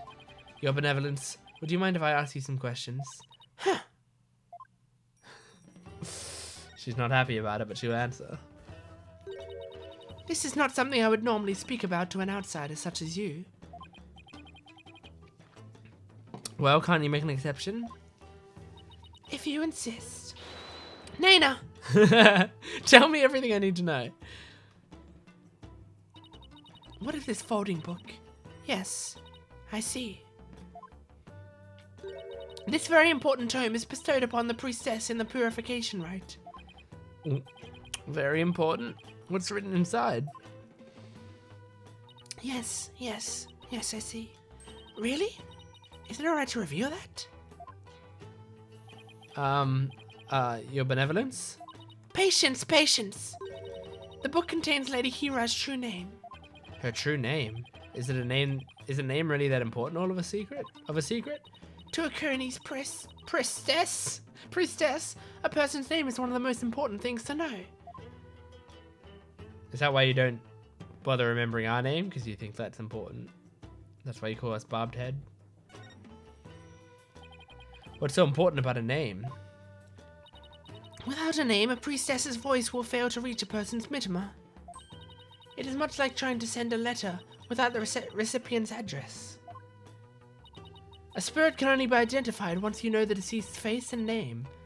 Interesting. That's some new law. Oh, I get it. It's like when you see someone in a crowd you recognize, but you don't know their name. Is that something? Wait. Does that track with the other Ace Attorney games? Have we always known the name of the person that we've channeled as a spirit? I don't know. Not 100% sure. Anyway. Makes it impossible to get their attention. Indeed, you must know a spirit's face and true name before you can commune with them. It is the same for Kurenism's most secret art, one that my mother alone must use. The Queen has a secret art? Huh. It is something a foreigner such as you could never hope to guess. In Kurenism, spirit channeling is a secret art that can only be performed by the Queen. No one else is supposed to be able to do it. I should pretend this is all new to me. Besides, I get the feeling she secretly really wants to tell me all about it. She's so proud. Can you tell me about the secret art of the Queen you spoke of? Come again. Oh, sorry. Maybe we shouldn't talk about this. It is a secret after all, right? It is the secret art of spirit channeling. But I suppose those words are meaningless to you. I'm just surprised how willing you are to tell me about it. A third-rate lawyer could not channel spirits simply by learning of the technique. Third rate is a bit harsh. I even settle for second. What is it? You have the look of a tentacled hag frog on your face. What the heck is a tentacled hag frog? Spirit channeling. That's where a medium lets the spirit possess her body to return to our world, right? Well now, I see you have done your homework. Oh, I guess I studied a bit. With the power of spirit channeling, one can bring back even the most ancient of spirits. It is quite a magnificent power, is it not? I've never seen her eyes light up like this before. I imagine they're pretty shocked when they come back from ancient times. Indeed. A spirit's memory is cut off at the moment of death. So even a spirit that is brought back after centuries doesn't sense any gap in time? Between the moment of its death and the moment it's channeled? Yes, and yet it clearly recalls all of its memories it had in life. Thus, even heroes and scholars of antiquity can be channeled and directly learned from. Our queens have also used this power to help the rulers of neighboring lands seek counsel. That is why we have never been invaded, and how we have maintained our unique culture. So, spirit channeling is a really effective tool for international politics. It is indeed.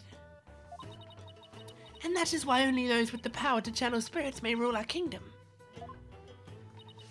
But of late, there has been an endless influx of illegal immigrants from neighboring lands. The fools come seeking the same great power as my mother. Illegal immigrants? Yes, it is becoming quite a problem. Some have lost their way in life and look to Koreanism for their salvation. Among them are also those of dubious nature who have been driven from their own lands. Dubious nature? Driven from their own land? Gasp and Pain definitely fit that bill. But they sure weren't treating him like an illegal alien. Oh my gosh. Do you have any spiritual power? Can you channel spirit to your benevolence? I am but the royal priestess. There is still much that I must learn. As of now, the divination seance takes me to the very limit of my ability. So, spiritual power doesn't measure up to Maya's. What? You were just mocking me in your mind, weren't you? Oh. Don't be ridiculous. It is written all over your face, you impudent nincompoop. The divination seance was once one of the most important roles fulfilled by the queen. That is what my mother taught me when I was little. So the queen can perform the dance of devotion? That'd be a sight to see. Someday, I will be a powerful priestess and queen, just like my mother. And the divination seance is a vital part of my training to prepare me for that day. Forgive my ignorance, your benevolence. Huh. You shall see. It will not be long before I, too, master the secret art of spirit channeling. I will be a magnificent queen who unites her people for the greater good of Kurain. Now I see. Spirit channeling is something she really aspires to. I'm gonna ace that test and become the next master. After all, I can't let my clan and the other villages down. Looks like she actually has something in common with Maya. Are you quite through now?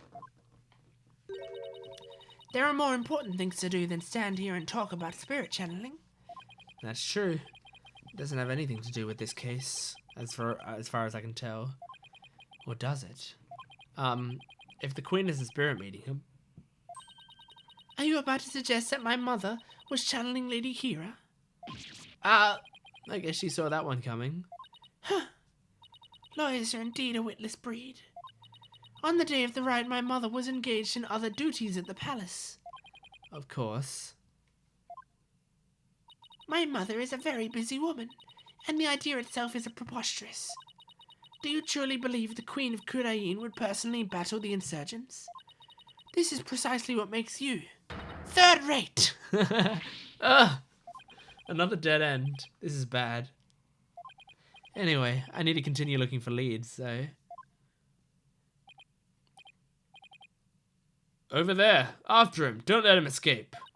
What is all that racket? Is the guy... Did they find the guy? The bearded guy outside? What? That escaped prisoner has surfaced here in town? Escaped prisoner? I know. You mean that guy with the bushy beard? There is no reason to panic. The police are on his trail. He's no longer a suspect. But he might know something, considering he was at the scene of the crime. Are we going to question him before the police can catch him? Let's go take a look. Wait.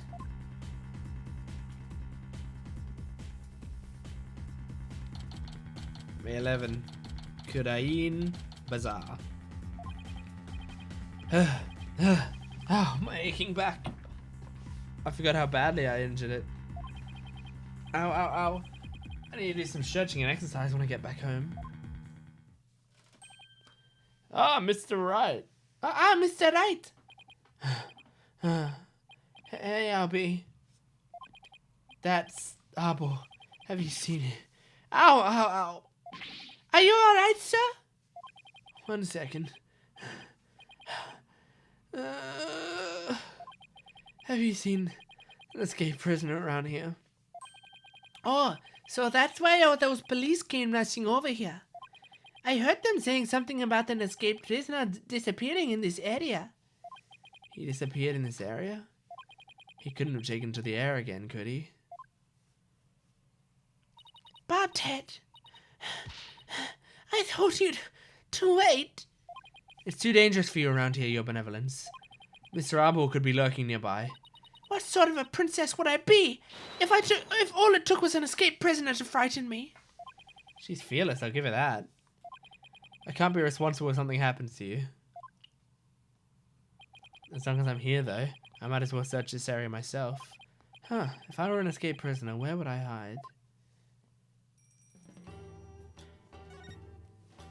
Oh, okay, so... is he hiding inside the yak?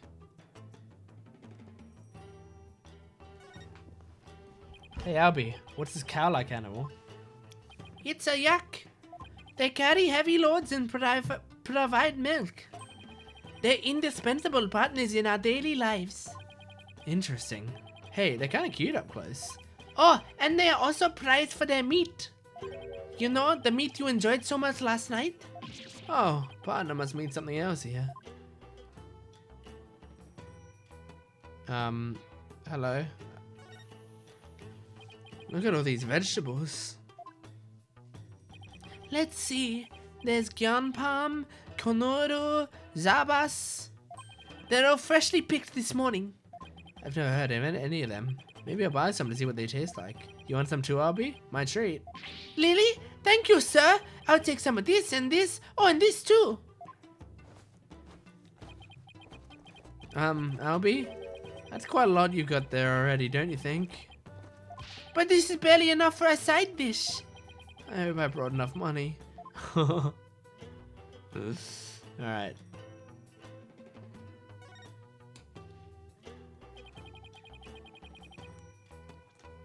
Oh.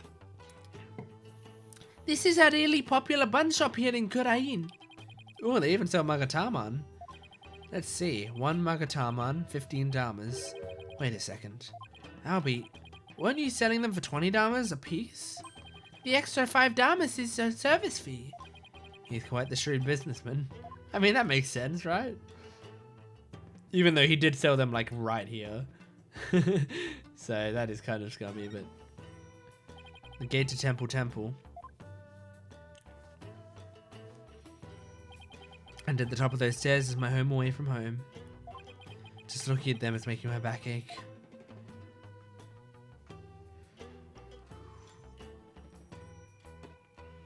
This bird. Allow me to explain. This bird is known as a warbard. It's only found here in Kurain. Alright, the bird Lady Kira based herself on. It's a really beautiful bird. Tourists must love it. They usually do. There's just one thing about it that's kinda hit or miss. It's usually its unusual cry that drives children to tears. It can even make some adults collapse in fear. Maybe they should keep such a fearsome creature in a less crowded area. Cool. Wow, I thought, oh, is that like Plumed Punisher? It's a poster. Looks like some kind of Kuranese superhero. Why do all superheroes look the same regardless of where they come from? Okay, that's that done. Oh, he probably went down the manhole. That manhole cover, it's open. Whoa, what is this shadow? Did he sniff out someone or something in the manhole? Huh, I wonder. Could Shadow track Mr. Arbor if he had something with the rebels scent on it? I don't know. I feel like I've got something with Mr. Arbor scent on it. Something he might have touched. Like the...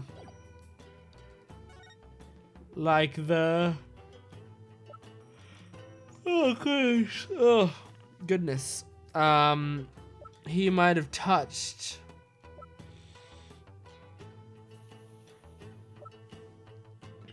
I mean... This? Yeah, Shadow. How about this? Hope it works. I think he's picked up a scent. Oh, cute! Mind if I borrow Shadow for a bit? By all means. I had no idea you could do this. Yeah, go get him, boy. Your benevolence. I'm heading down the manhole now. It could be dangerous, so please wait here. Wait. Don't worry, I won't commit any of those misdeeds you're so worried about. That is not what I fear. There may be a vicious insurgent lurking down there. Oh, are you worried about me? No, I was simply wondering why you would go to such lengths in your investigation. After all, if you would simply withdraw from this case, they might commute your sentence. I'm doing this to prove my innocence. But how can you be so sure of the accused's innocence? She has already been found guilty. Don't worry, maybe this extra day in court is a blessing from the Holy Mother.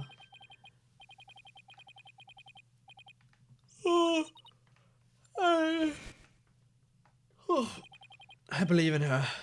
If she says she's innocent, then that means she's innocent. Lawyers must trust in their client to the bitter end. That's just what we do. You lame brain. Do what you will. Well, I'm going in. Let's go, Shadow. Be careful.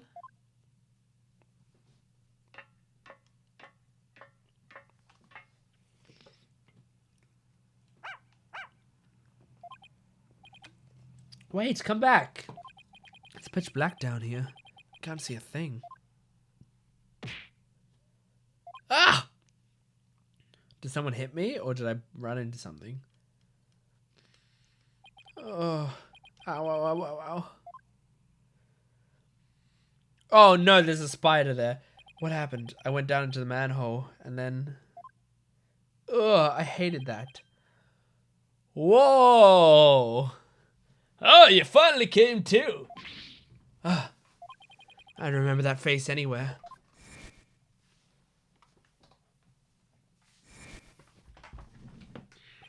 And that dragon symbol on his armband. That's the mark of the rebels. Ugh, that spider. There can be no mistake. It's him. That's our bull. Yikes. Sorry I got a little rough with you back there. Thought you were the cops. Why are you making that face? Wait, one apple? Oh, I thought he was gonna kill me. I'll pass on the apple, but thanks. I don't mind a good apple, but not right now. What is this place? This is the office of my brother-in-arms, Dirk. But right now, we're using it as a rebel safe house. Wait, back up a sec. What kind of office is this exactly?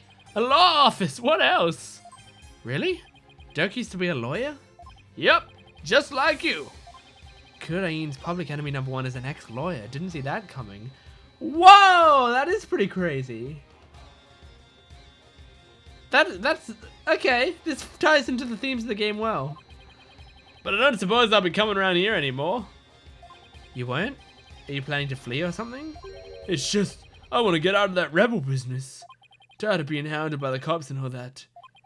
So I came by today to pick up the last of that of my stuff. Really? I'm gonna sell Dirk's info to the Minister of Justice, then slip out of Kurain. Wait a sec! You're a key person of interest in this case. You can't go running off like that. Relax, will you? I'll tell you whatever you need to know. Oh, and sorry about punching your lights out back there. My bad. So, Mr. Lawyer Man, what do you want to know? Tell me about the murders the High Priest trusts in me and his acolyte Perez Zealot. Sure, I'll tell you whatever I can. Don't know if it'll be much help, though. I mean, I'm not a rebel anymore, so... I wonder how true that really is. Tell me everything you know about the High Priest murder. Well, as you know, I don't remember much about that. I banged my head on a rock as soon as I parachuted into the Inner Sanctum. Oh, man, I really need to stretch a lot lately.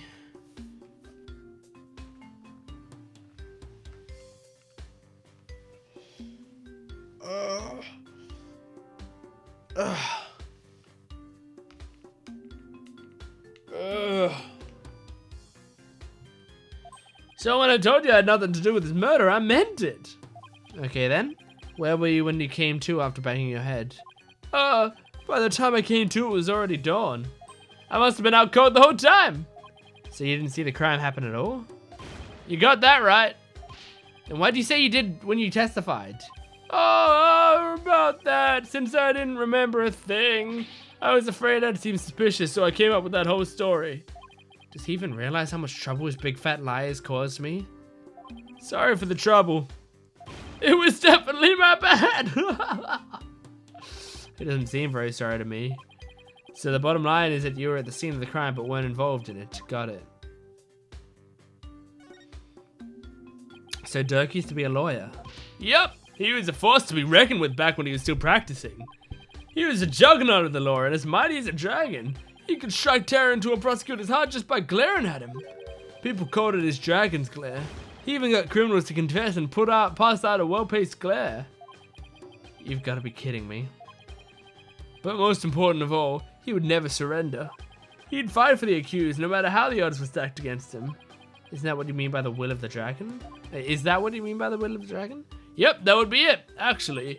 Your work in court yesterday was mighty impressive, too. You didn't give up no matter how hard of a beating you took. Not unlike Dirk, I might add. Oh, thanks. Even if it's a big part of that beating I took was because of you. Okay, do you have information about, for example, this? Is this a pardon gift for me leaving the rebels? No, you can't keep it. I'll just ask him what I can for now. Okay. Do you have information about any of this stuff? I mean, tell me, you know. Tell me about this. Nope. Tell me about... No, yeah, right, yeah. Tell me about Zealot's death. Nope. Tell me about, the dagger. Nope. Alright, well.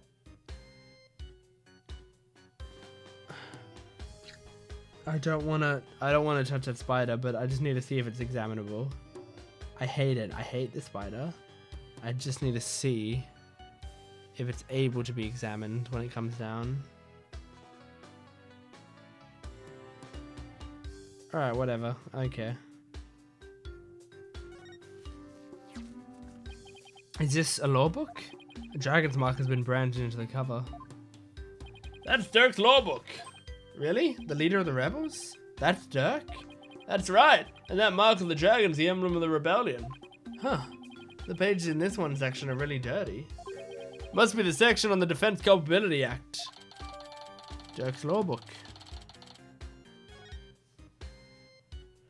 He must have done a ton of research on the Defense Culpability Act. He practically wore out the entire section.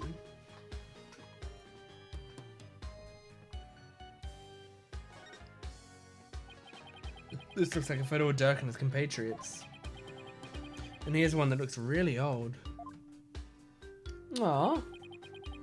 Is that Sad Marty? Wow, this was taken about 20 years ago. And that looks like Apollo.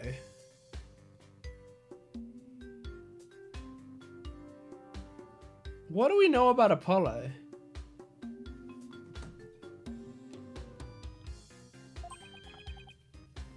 Those are Dirk's sons. What? Hold on. Hold on. What? Am I... Okay. Are Dirk's sons Sadmadi and Apollo Justice? That's 3 twists in one, if that's the case. Twist number 1, Dirk is their parents. Twist number 2,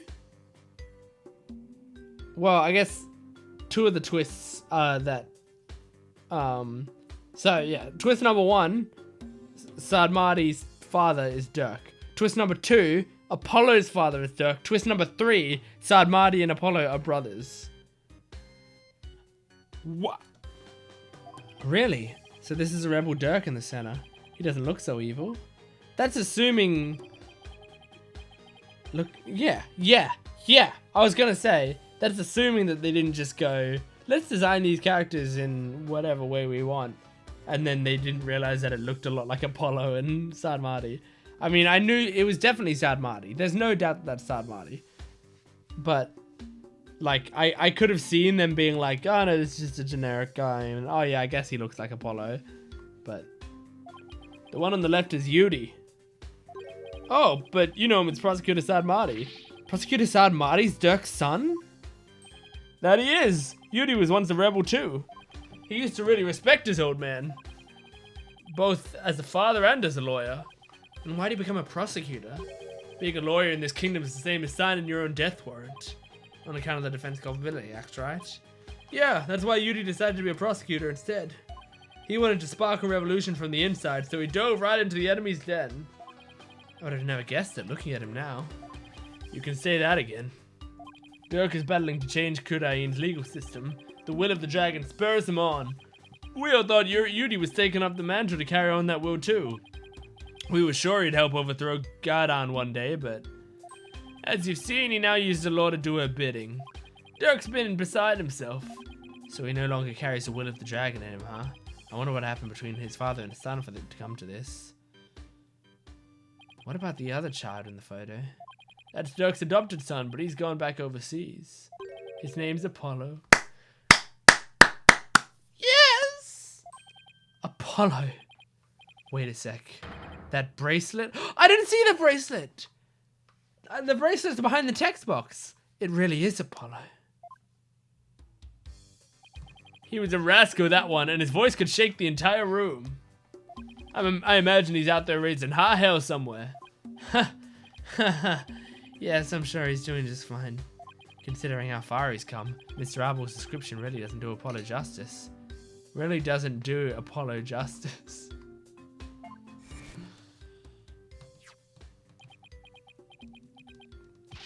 Apollo! I've been watching you grow over these past 2 years. That's why I know you're ready. Why I know I can leave trucing the office to you. I believe in you, Apollo. Thank you! I'll be fine. Everything will be fine. He's a responsible young man now. He never lost that loud voice, so. Oh my gosh. That's a wild twist. That is insane. There's a knife driven deep into a photo of the Queen. I guess the rebels really hate her. I better remember to stay on their good side. Wait, they have these flowers too? Incense and white flowers. The flowers are still fresh. They must have been put here maybe today or yesterday. Did you put these here, Mr. Apple? Something wrong with the flowers? Shing! Oh, no. It's just a traditional thing here in Kurain. Pay it no mind. Okay. There's food here. There are bowls and platters of food here. They're still warm, as if this was all recently prepared. You must have a pretty big appetite, Mr. Apple. Guys as big and strong as me got even bigger appetites, you know. But you just fled from the police. I don't know how you could eat it this much after all that excitement. Oh, sorry if I offended you. But first, let's start with an appetizer. Where's he getting all those apples from? Want to join me, Mr. Lawyer Man? Got plenty of shoe lizards too. Thanks, but I already ate. Well, I gotta start packing. Who knows where they might catch up with me if I don't scram soon. I think it's possible the food was him and Dirk eating together, and Dirk just fled the scene before I got here. So that's what I'm thinking. Please wait, I still need to ask you something. Go ahead, shoot. What are you rebels trying to do? I'm trying to change the defense culpability, actually, right? And why were you at the Inner Sanctum in the first place?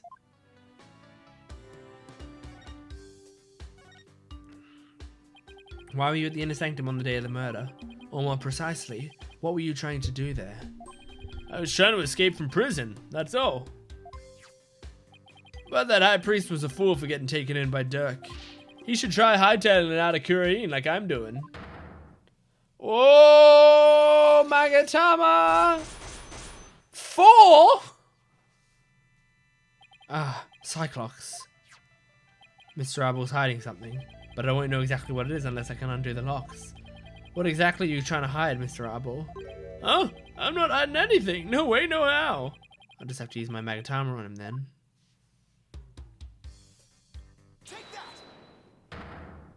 Alright, let's see.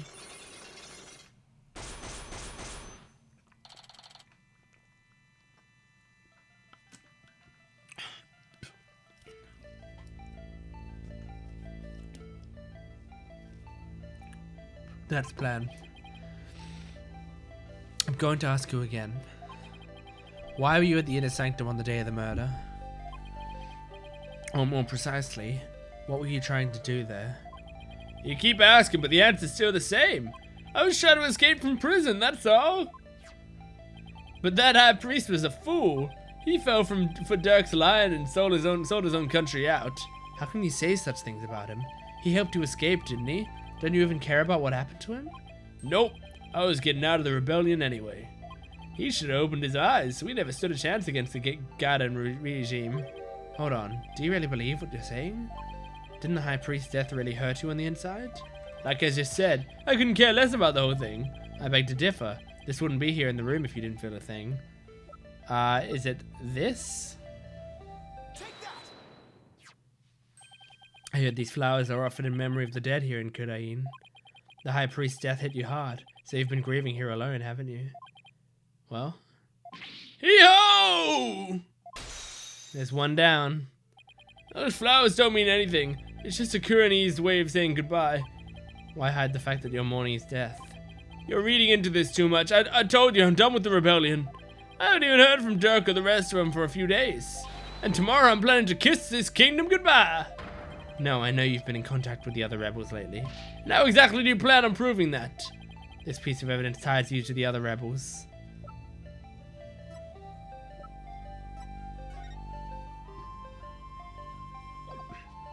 The other rebels.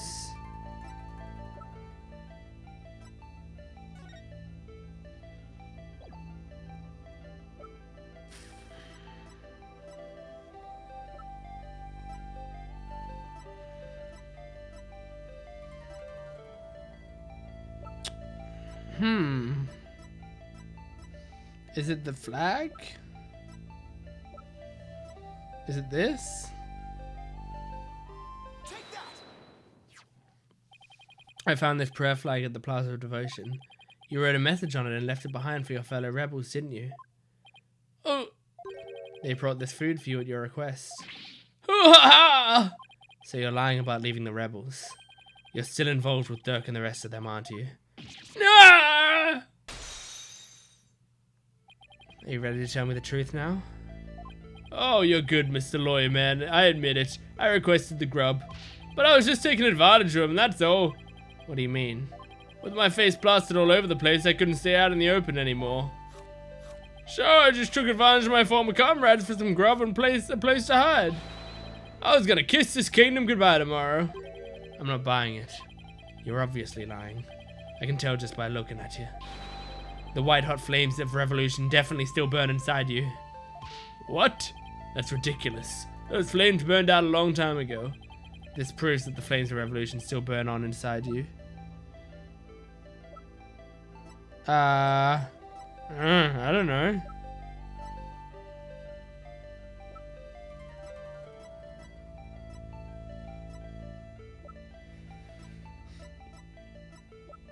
I mean, the book's the closest thing I've got. Dirk's law book? I'm no lawyer, so what's that got to do with me? Look at the mark branded on the cover. The mark that stands for an unwavering commitment to the revolution. It's Dirk's way of representing the will of the dragon. Yeah, so what of it? You're wearing it. You have the same mark on your scarf tied around your left arm. But you wouldn't be wearing that if you were no longer a rebel. I forgot to take it off, that's all. No, as a wanted man, that should have been the first thing you took off. The fact that you haven't hidden that mark yet proves you're still a rebel. Hoo-ah! Think what you want, but you don't know nothing about me. No, you're wrong. You wear your heart and your beliefs right on your sleeve, just like me. And this is what I believe in. Is this what I believe in? Yeah! What an awesome final piece of evidence. You don't get to use the attorney badge nearly enough in these games. When a person's back is against a wall, they always fall back on what they believe in. Just as I always have my badge, you always have the will of the dragon with you. And would you risk your life for your beliefs? No, I wouldn't. No. No, because I wouldn't be much use to my clients dead. Now admit it. You've never once thought about leaving the Divine Dragons, have you? That look in your eyes, it's just like Dirk's. Looks like you've got the will of the dragon inside of you too. Yes! Unlock success.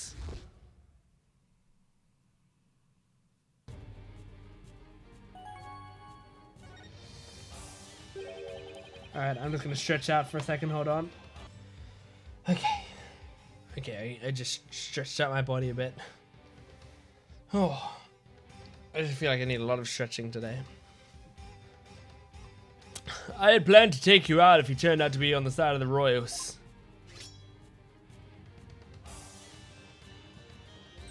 But I think I can trust you.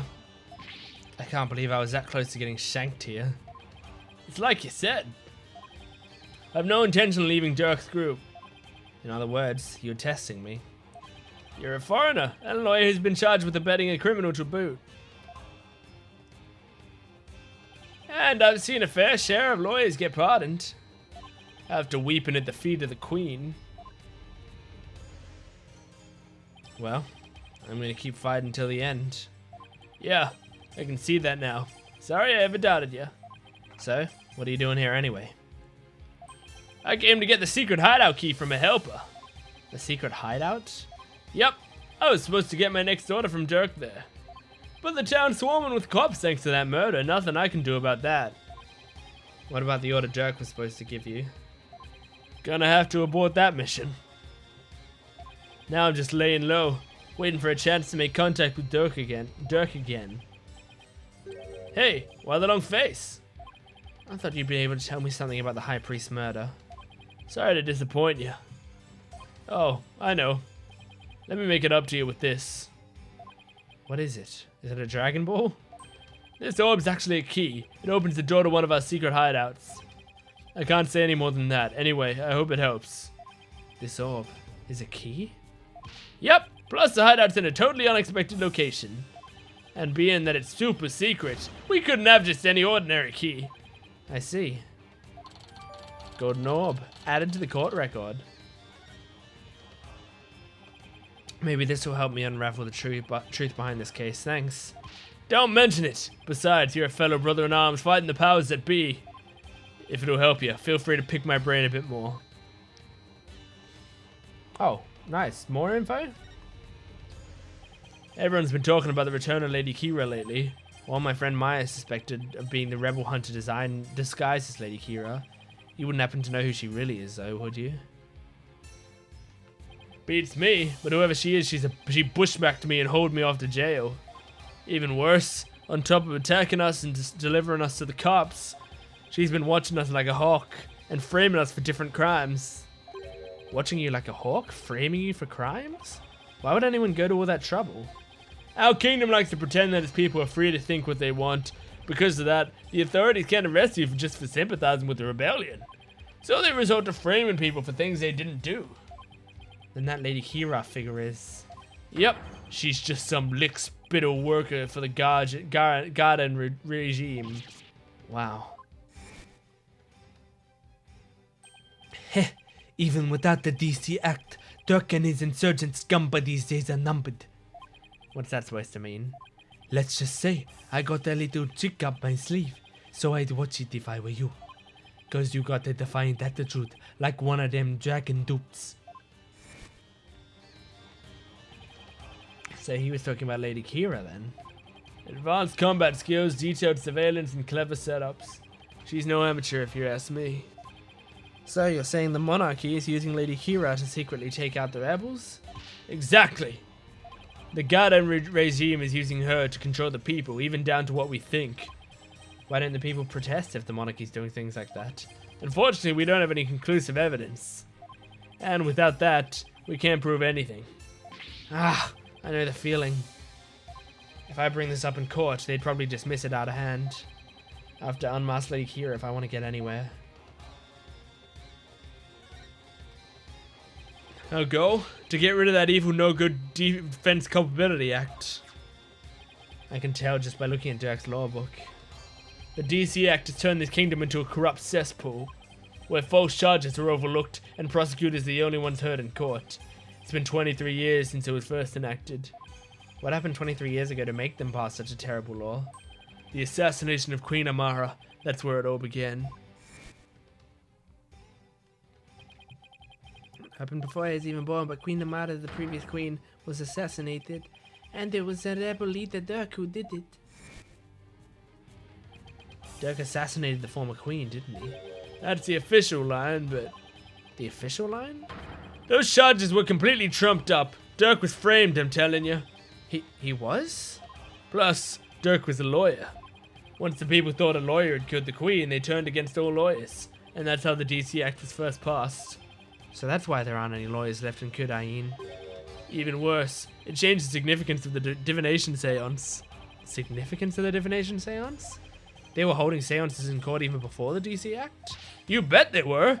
Lawyers and prosecutors used to hotly contest the insights that came out of seances. You mean like what I've been doing? Right. It's like Dirk used to say. The royal priestess's insights are just another piece of evidence. Right. I see what you mean about the significance of the divination seance changing. Yep. The insights became the only truth, and arguing against them was banned. As a royal priestess, it is my duty to reveal the truth through the divination seance. Yeah, I guess Rafa is 14, and this is the DC Act has been in courts for 23 years. So, like almost a decade before she was born, it came into play. So this is all she's ever known for her entire life. It is my duty to reveal the truth through the divination seance. This time, I will prove that the insights I glean thereof are the very truth itself. Prepare yourself, for this shall be your last trial, and your last rites. Tomorrow shall end with you under the headman's axe. From what I've seen, Rafa would agree with that.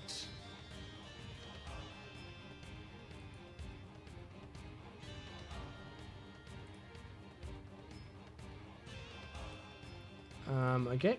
Sorry, I was just looking at something. This kingdom is a shadow of its former self. This kingdom is a shadow of its former self. It became a dictatorship where the royals used the fear of trumped up cards to rule. And that's what Dirk's been rebelling against? Yep. All we want is to live in a kingdom with a fair and impartial legal system. And that there's the only one way to make that come true. Overthrow the current regime. So that's the truth behind the rebels. Well, PW, my friend, it's about time for me to get going. After all, I am the Fangs of the Defiant Dragons.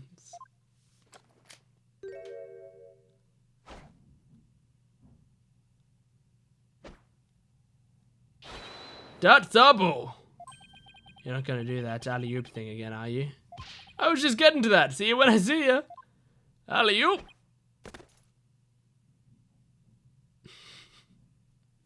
Why does he have to jump like that before running off? Well, I guess we're friends now. But enough about that. I've already spent way too much time here.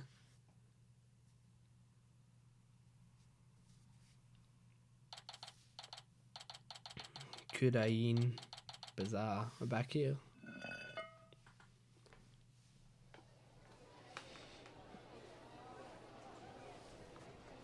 Ugh.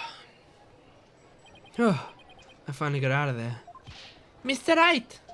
I'm so glad you're okay. I was worried about you. Shadow. What happened to him anyway? He came out of the manhole about 5 minutes after you went in. Sorry he wasn't much help. Well, did you find anything of worth? Oh, I tripped and fell down there. I must have been out cold for a while. I better keep things to myself for now. I figured as much. I have to find that secret hideout Mr. Arbor was talking about. I should probably start with places that have something to do with the High Priest.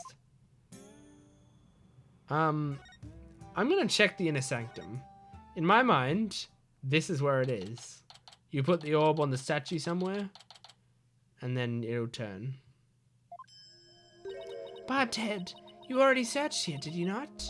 Oh, I just thought I'd look around again, you know, in case I missed something. I probably shouldn't tell her I'm looking for the secret rebel hideout. We have a saying back home, leave no stone unturned. Huh? Oh, yes. You cannot stump me. I know that one. Actually, I don't have a clue is written all over your face. Oh, she's so cute. Alright. Oh, I thought it would be there. But, you know, maybe it ain't. We also can rotate. Like, there's the eye, right? Do you put it in the eye? It's a statue of a bird. Guess I'll take a closer look at it. Oh my gosh. I think you put it in the eye. Hey, this eye's missing. What are you doing? You must not touch that for no reason. Sorry.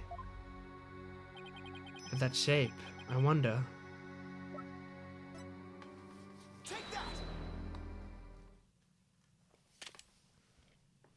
I knew it. I know it! From the second you see it, it's clearly a false wall. What?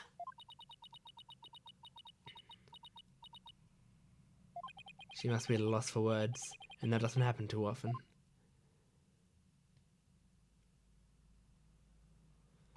What is this place? Explain yourself at once, Bobtail.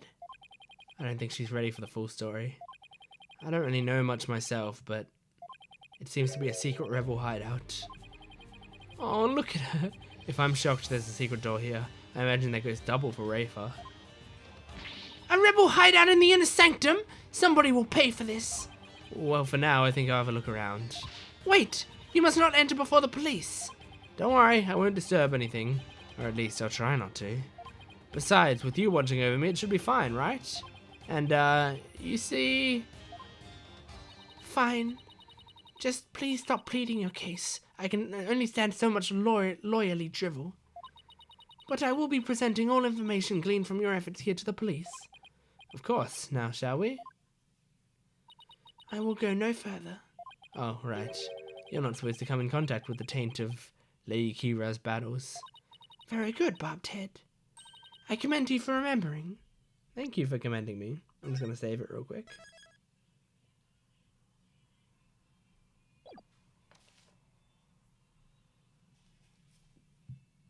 Oh, well, thank you. Wait, why am I thanking her? I may not be able to enter, but I will allow no misdeeds on your part. I will be watching you like a warbard from the entrance here. I told you I'm not going to do anything. I better hurry before she changes her mind. Alright, let's go in there.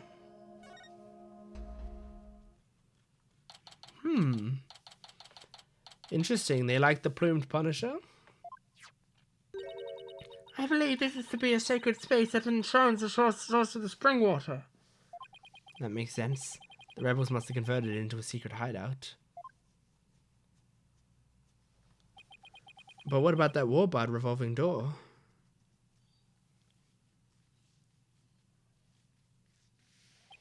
I wonder if that too was originally intended to hide and protect the sacred space. To think those filthy rebels were scheming their schemes in the most sacred space. It is a desecration upon Kurainism itself that a fine dragon shall pay for this. I suppose it's only natural that she'd be upset, but the investigation must go on. I think I'll start by taking a picture of this place. Good thing I brought a camera to snap some souvenir shots. Stop that! You must not take photos here without permission. Rafe is really fired up. She's sticking her head in as far as it will go. I guess she won't be tainted as long as he doesn't touch anything. Man, it's characters like Rafe that really make me want to see, like, just an anime version of everything. Because some of the descriptions are so funny and cute. Now, to search every nook and cranny. Bobtail, just because it is hard for me to see your every move, do not use that as an excuse to touch and break things. I heard you the first time, sheesh. Alright. Let's try to look at the most important things. There's a Plumed Punisher calendar here. Ah, now I understand. The villains in the Plumed Punisher are based on the insurgents. Watching the show must have roused their ire against Lady Kira. I doubt that's it.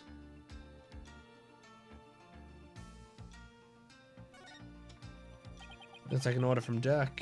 What's this? Let me see that. I thought you're not supposed to touch anything in here. This is an exception. Now hand it over. Let's see here. Huh. Oh, Holy Mother. What? What does it say? It is an order intended for that rebel named Dats. It reads, after the riot, infiltrate the palace under the guise of returning Lady Kira's costume. And search for clues about that incident from 23 years ago. Dirk. 23 years ago. He must mean the assassination of Queen Amara. I wonder what the rebels are up to. It's intriguing and all, but it doesn't seem to be related to the case at hand.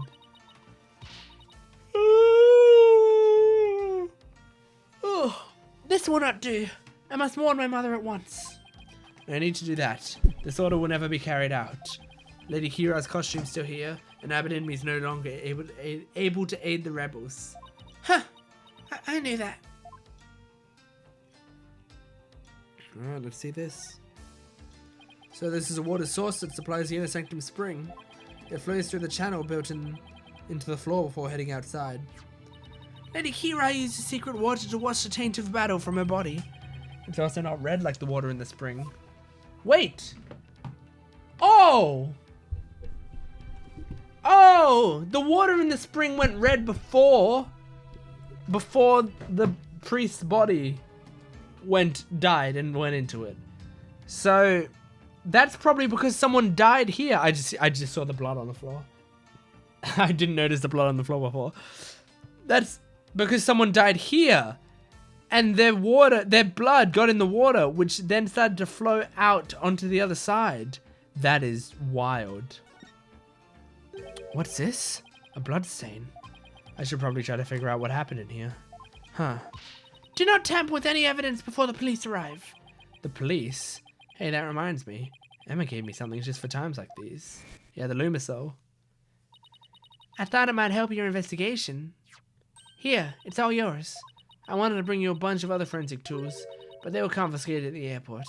Luminal. I said Lumisol. Luminal testing fluid. This might actually come in handy. Luminal testing fluid grows in reaction to even the tiniest traces of blood, so it can even detect areas where blood's been wiped up. It might help us figure out what happened in here. Okay, time for science to do its thing. First, let me put these red tinted glasses on to see the luminous glow. Then I just tap wherever I want to spray some of the luminol. Areas where there was blood will react by turning blue. Okay, let's try to spray here. Here. Spray here. Okay, let's spray here.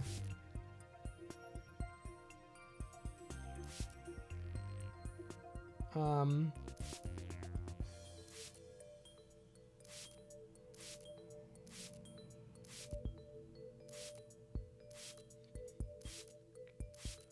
on.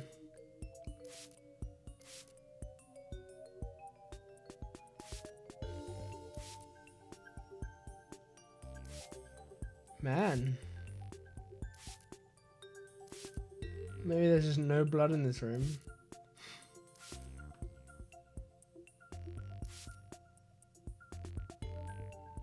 Oh my gosh.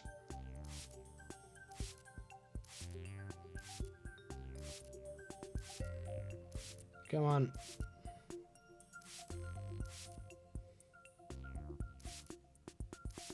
Come on.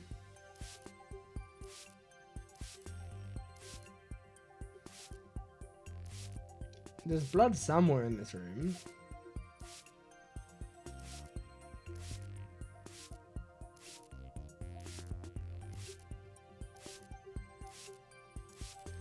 There's blood somewhere in this room.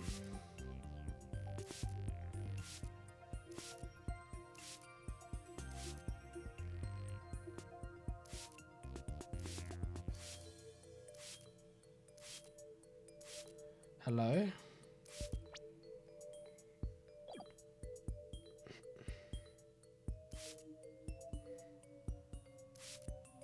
There we go. Jeez.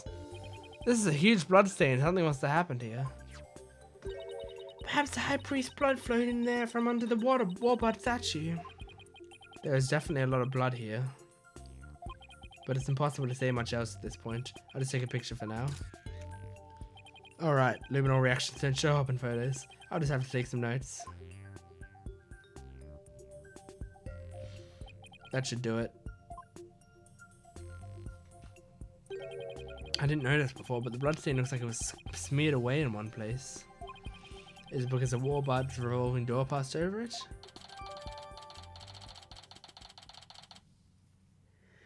Huh, alright. Alright.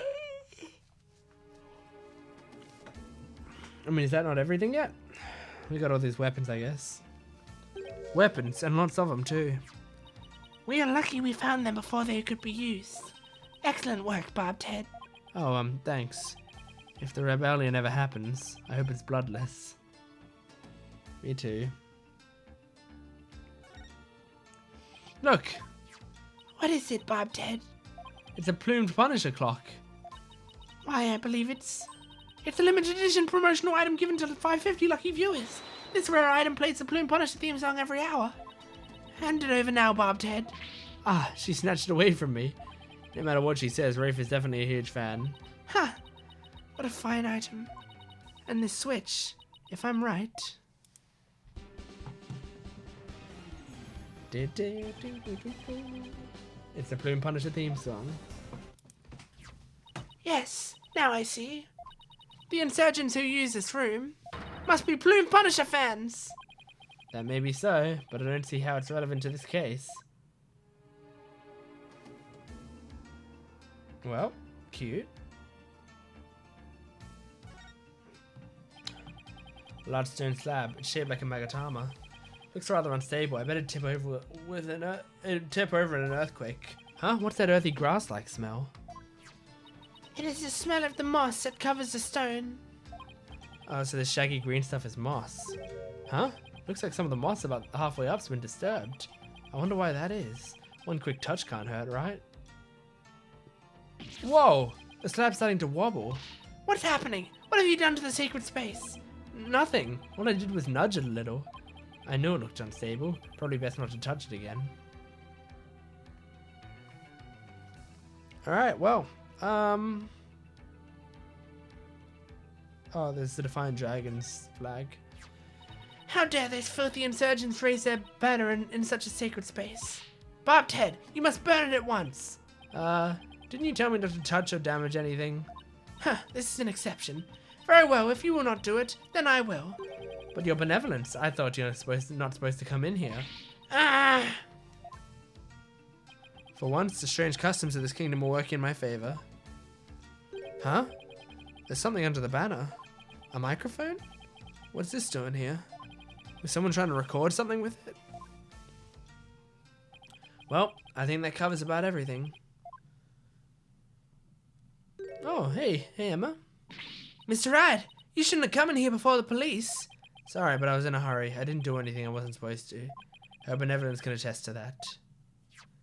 It is your fault for being so slow. I expect the police to work faster and more efficiently. Sorry. Well, Bobtail, have you not already seen enough? I guess it's about time I got back to the temple and go over everything I've learned. Damn, we're about to go to trial day 2, I think.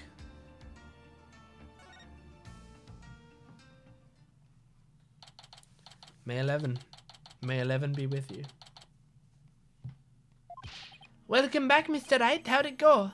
Unfortunately, I didn't find anything conclusive. No way. I do not understand, Bobtail. What don't you understand? Why you did not commit any misdeeds during your investigation. After all, lawyers ply their trade primarily through illicit means and methods. What? Who told you that? My mother? Are you saying she was wrong? No, that cannot be. You must have committed some sort of misdeed right under my nose. If that was so, she wasted the whole day following me around. Huh? What is this?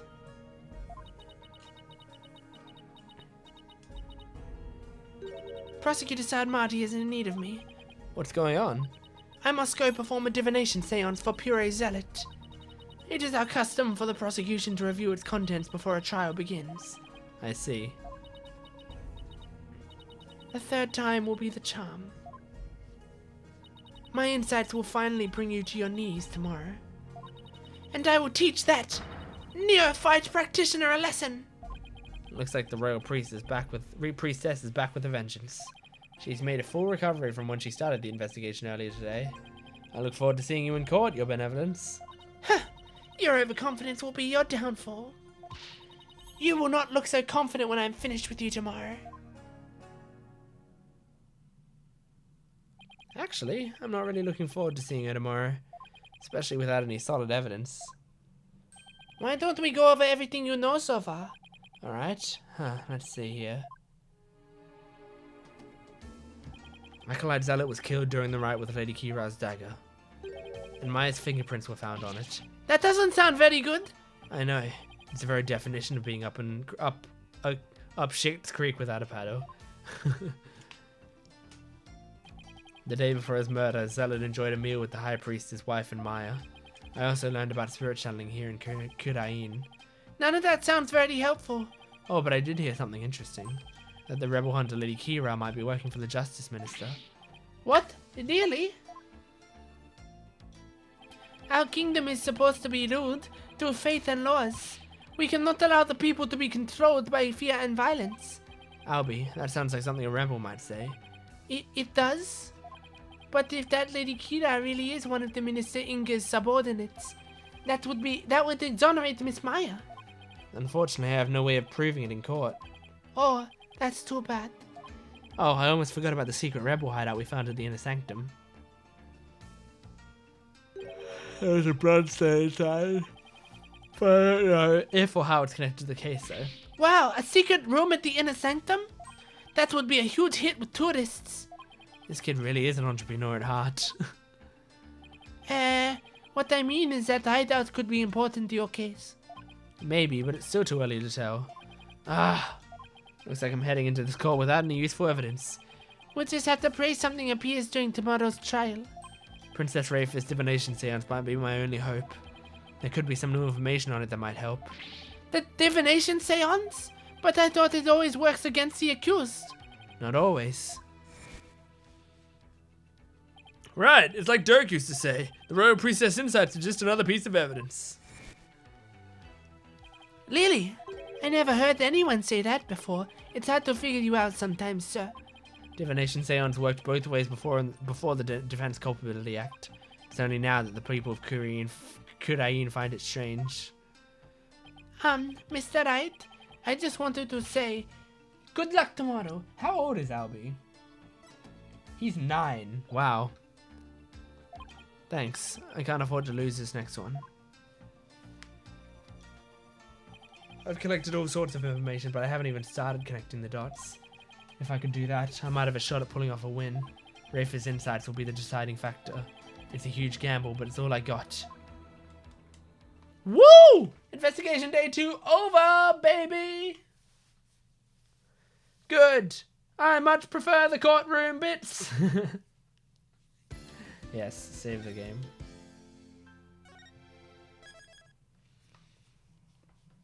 Also, normally in the Phoenix Wright games, the third case is like the worst in the game. So this is interesting because I do actually like this case so far. I'm finding it quite enjoyable, but that's almost entirely because of Rafa.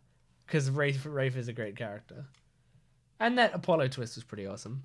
All right, well, I'm going to stop this here. I'm going to jump back into it next time, which I might record right now, but in the next video. I don't want this video to be too long. Okay.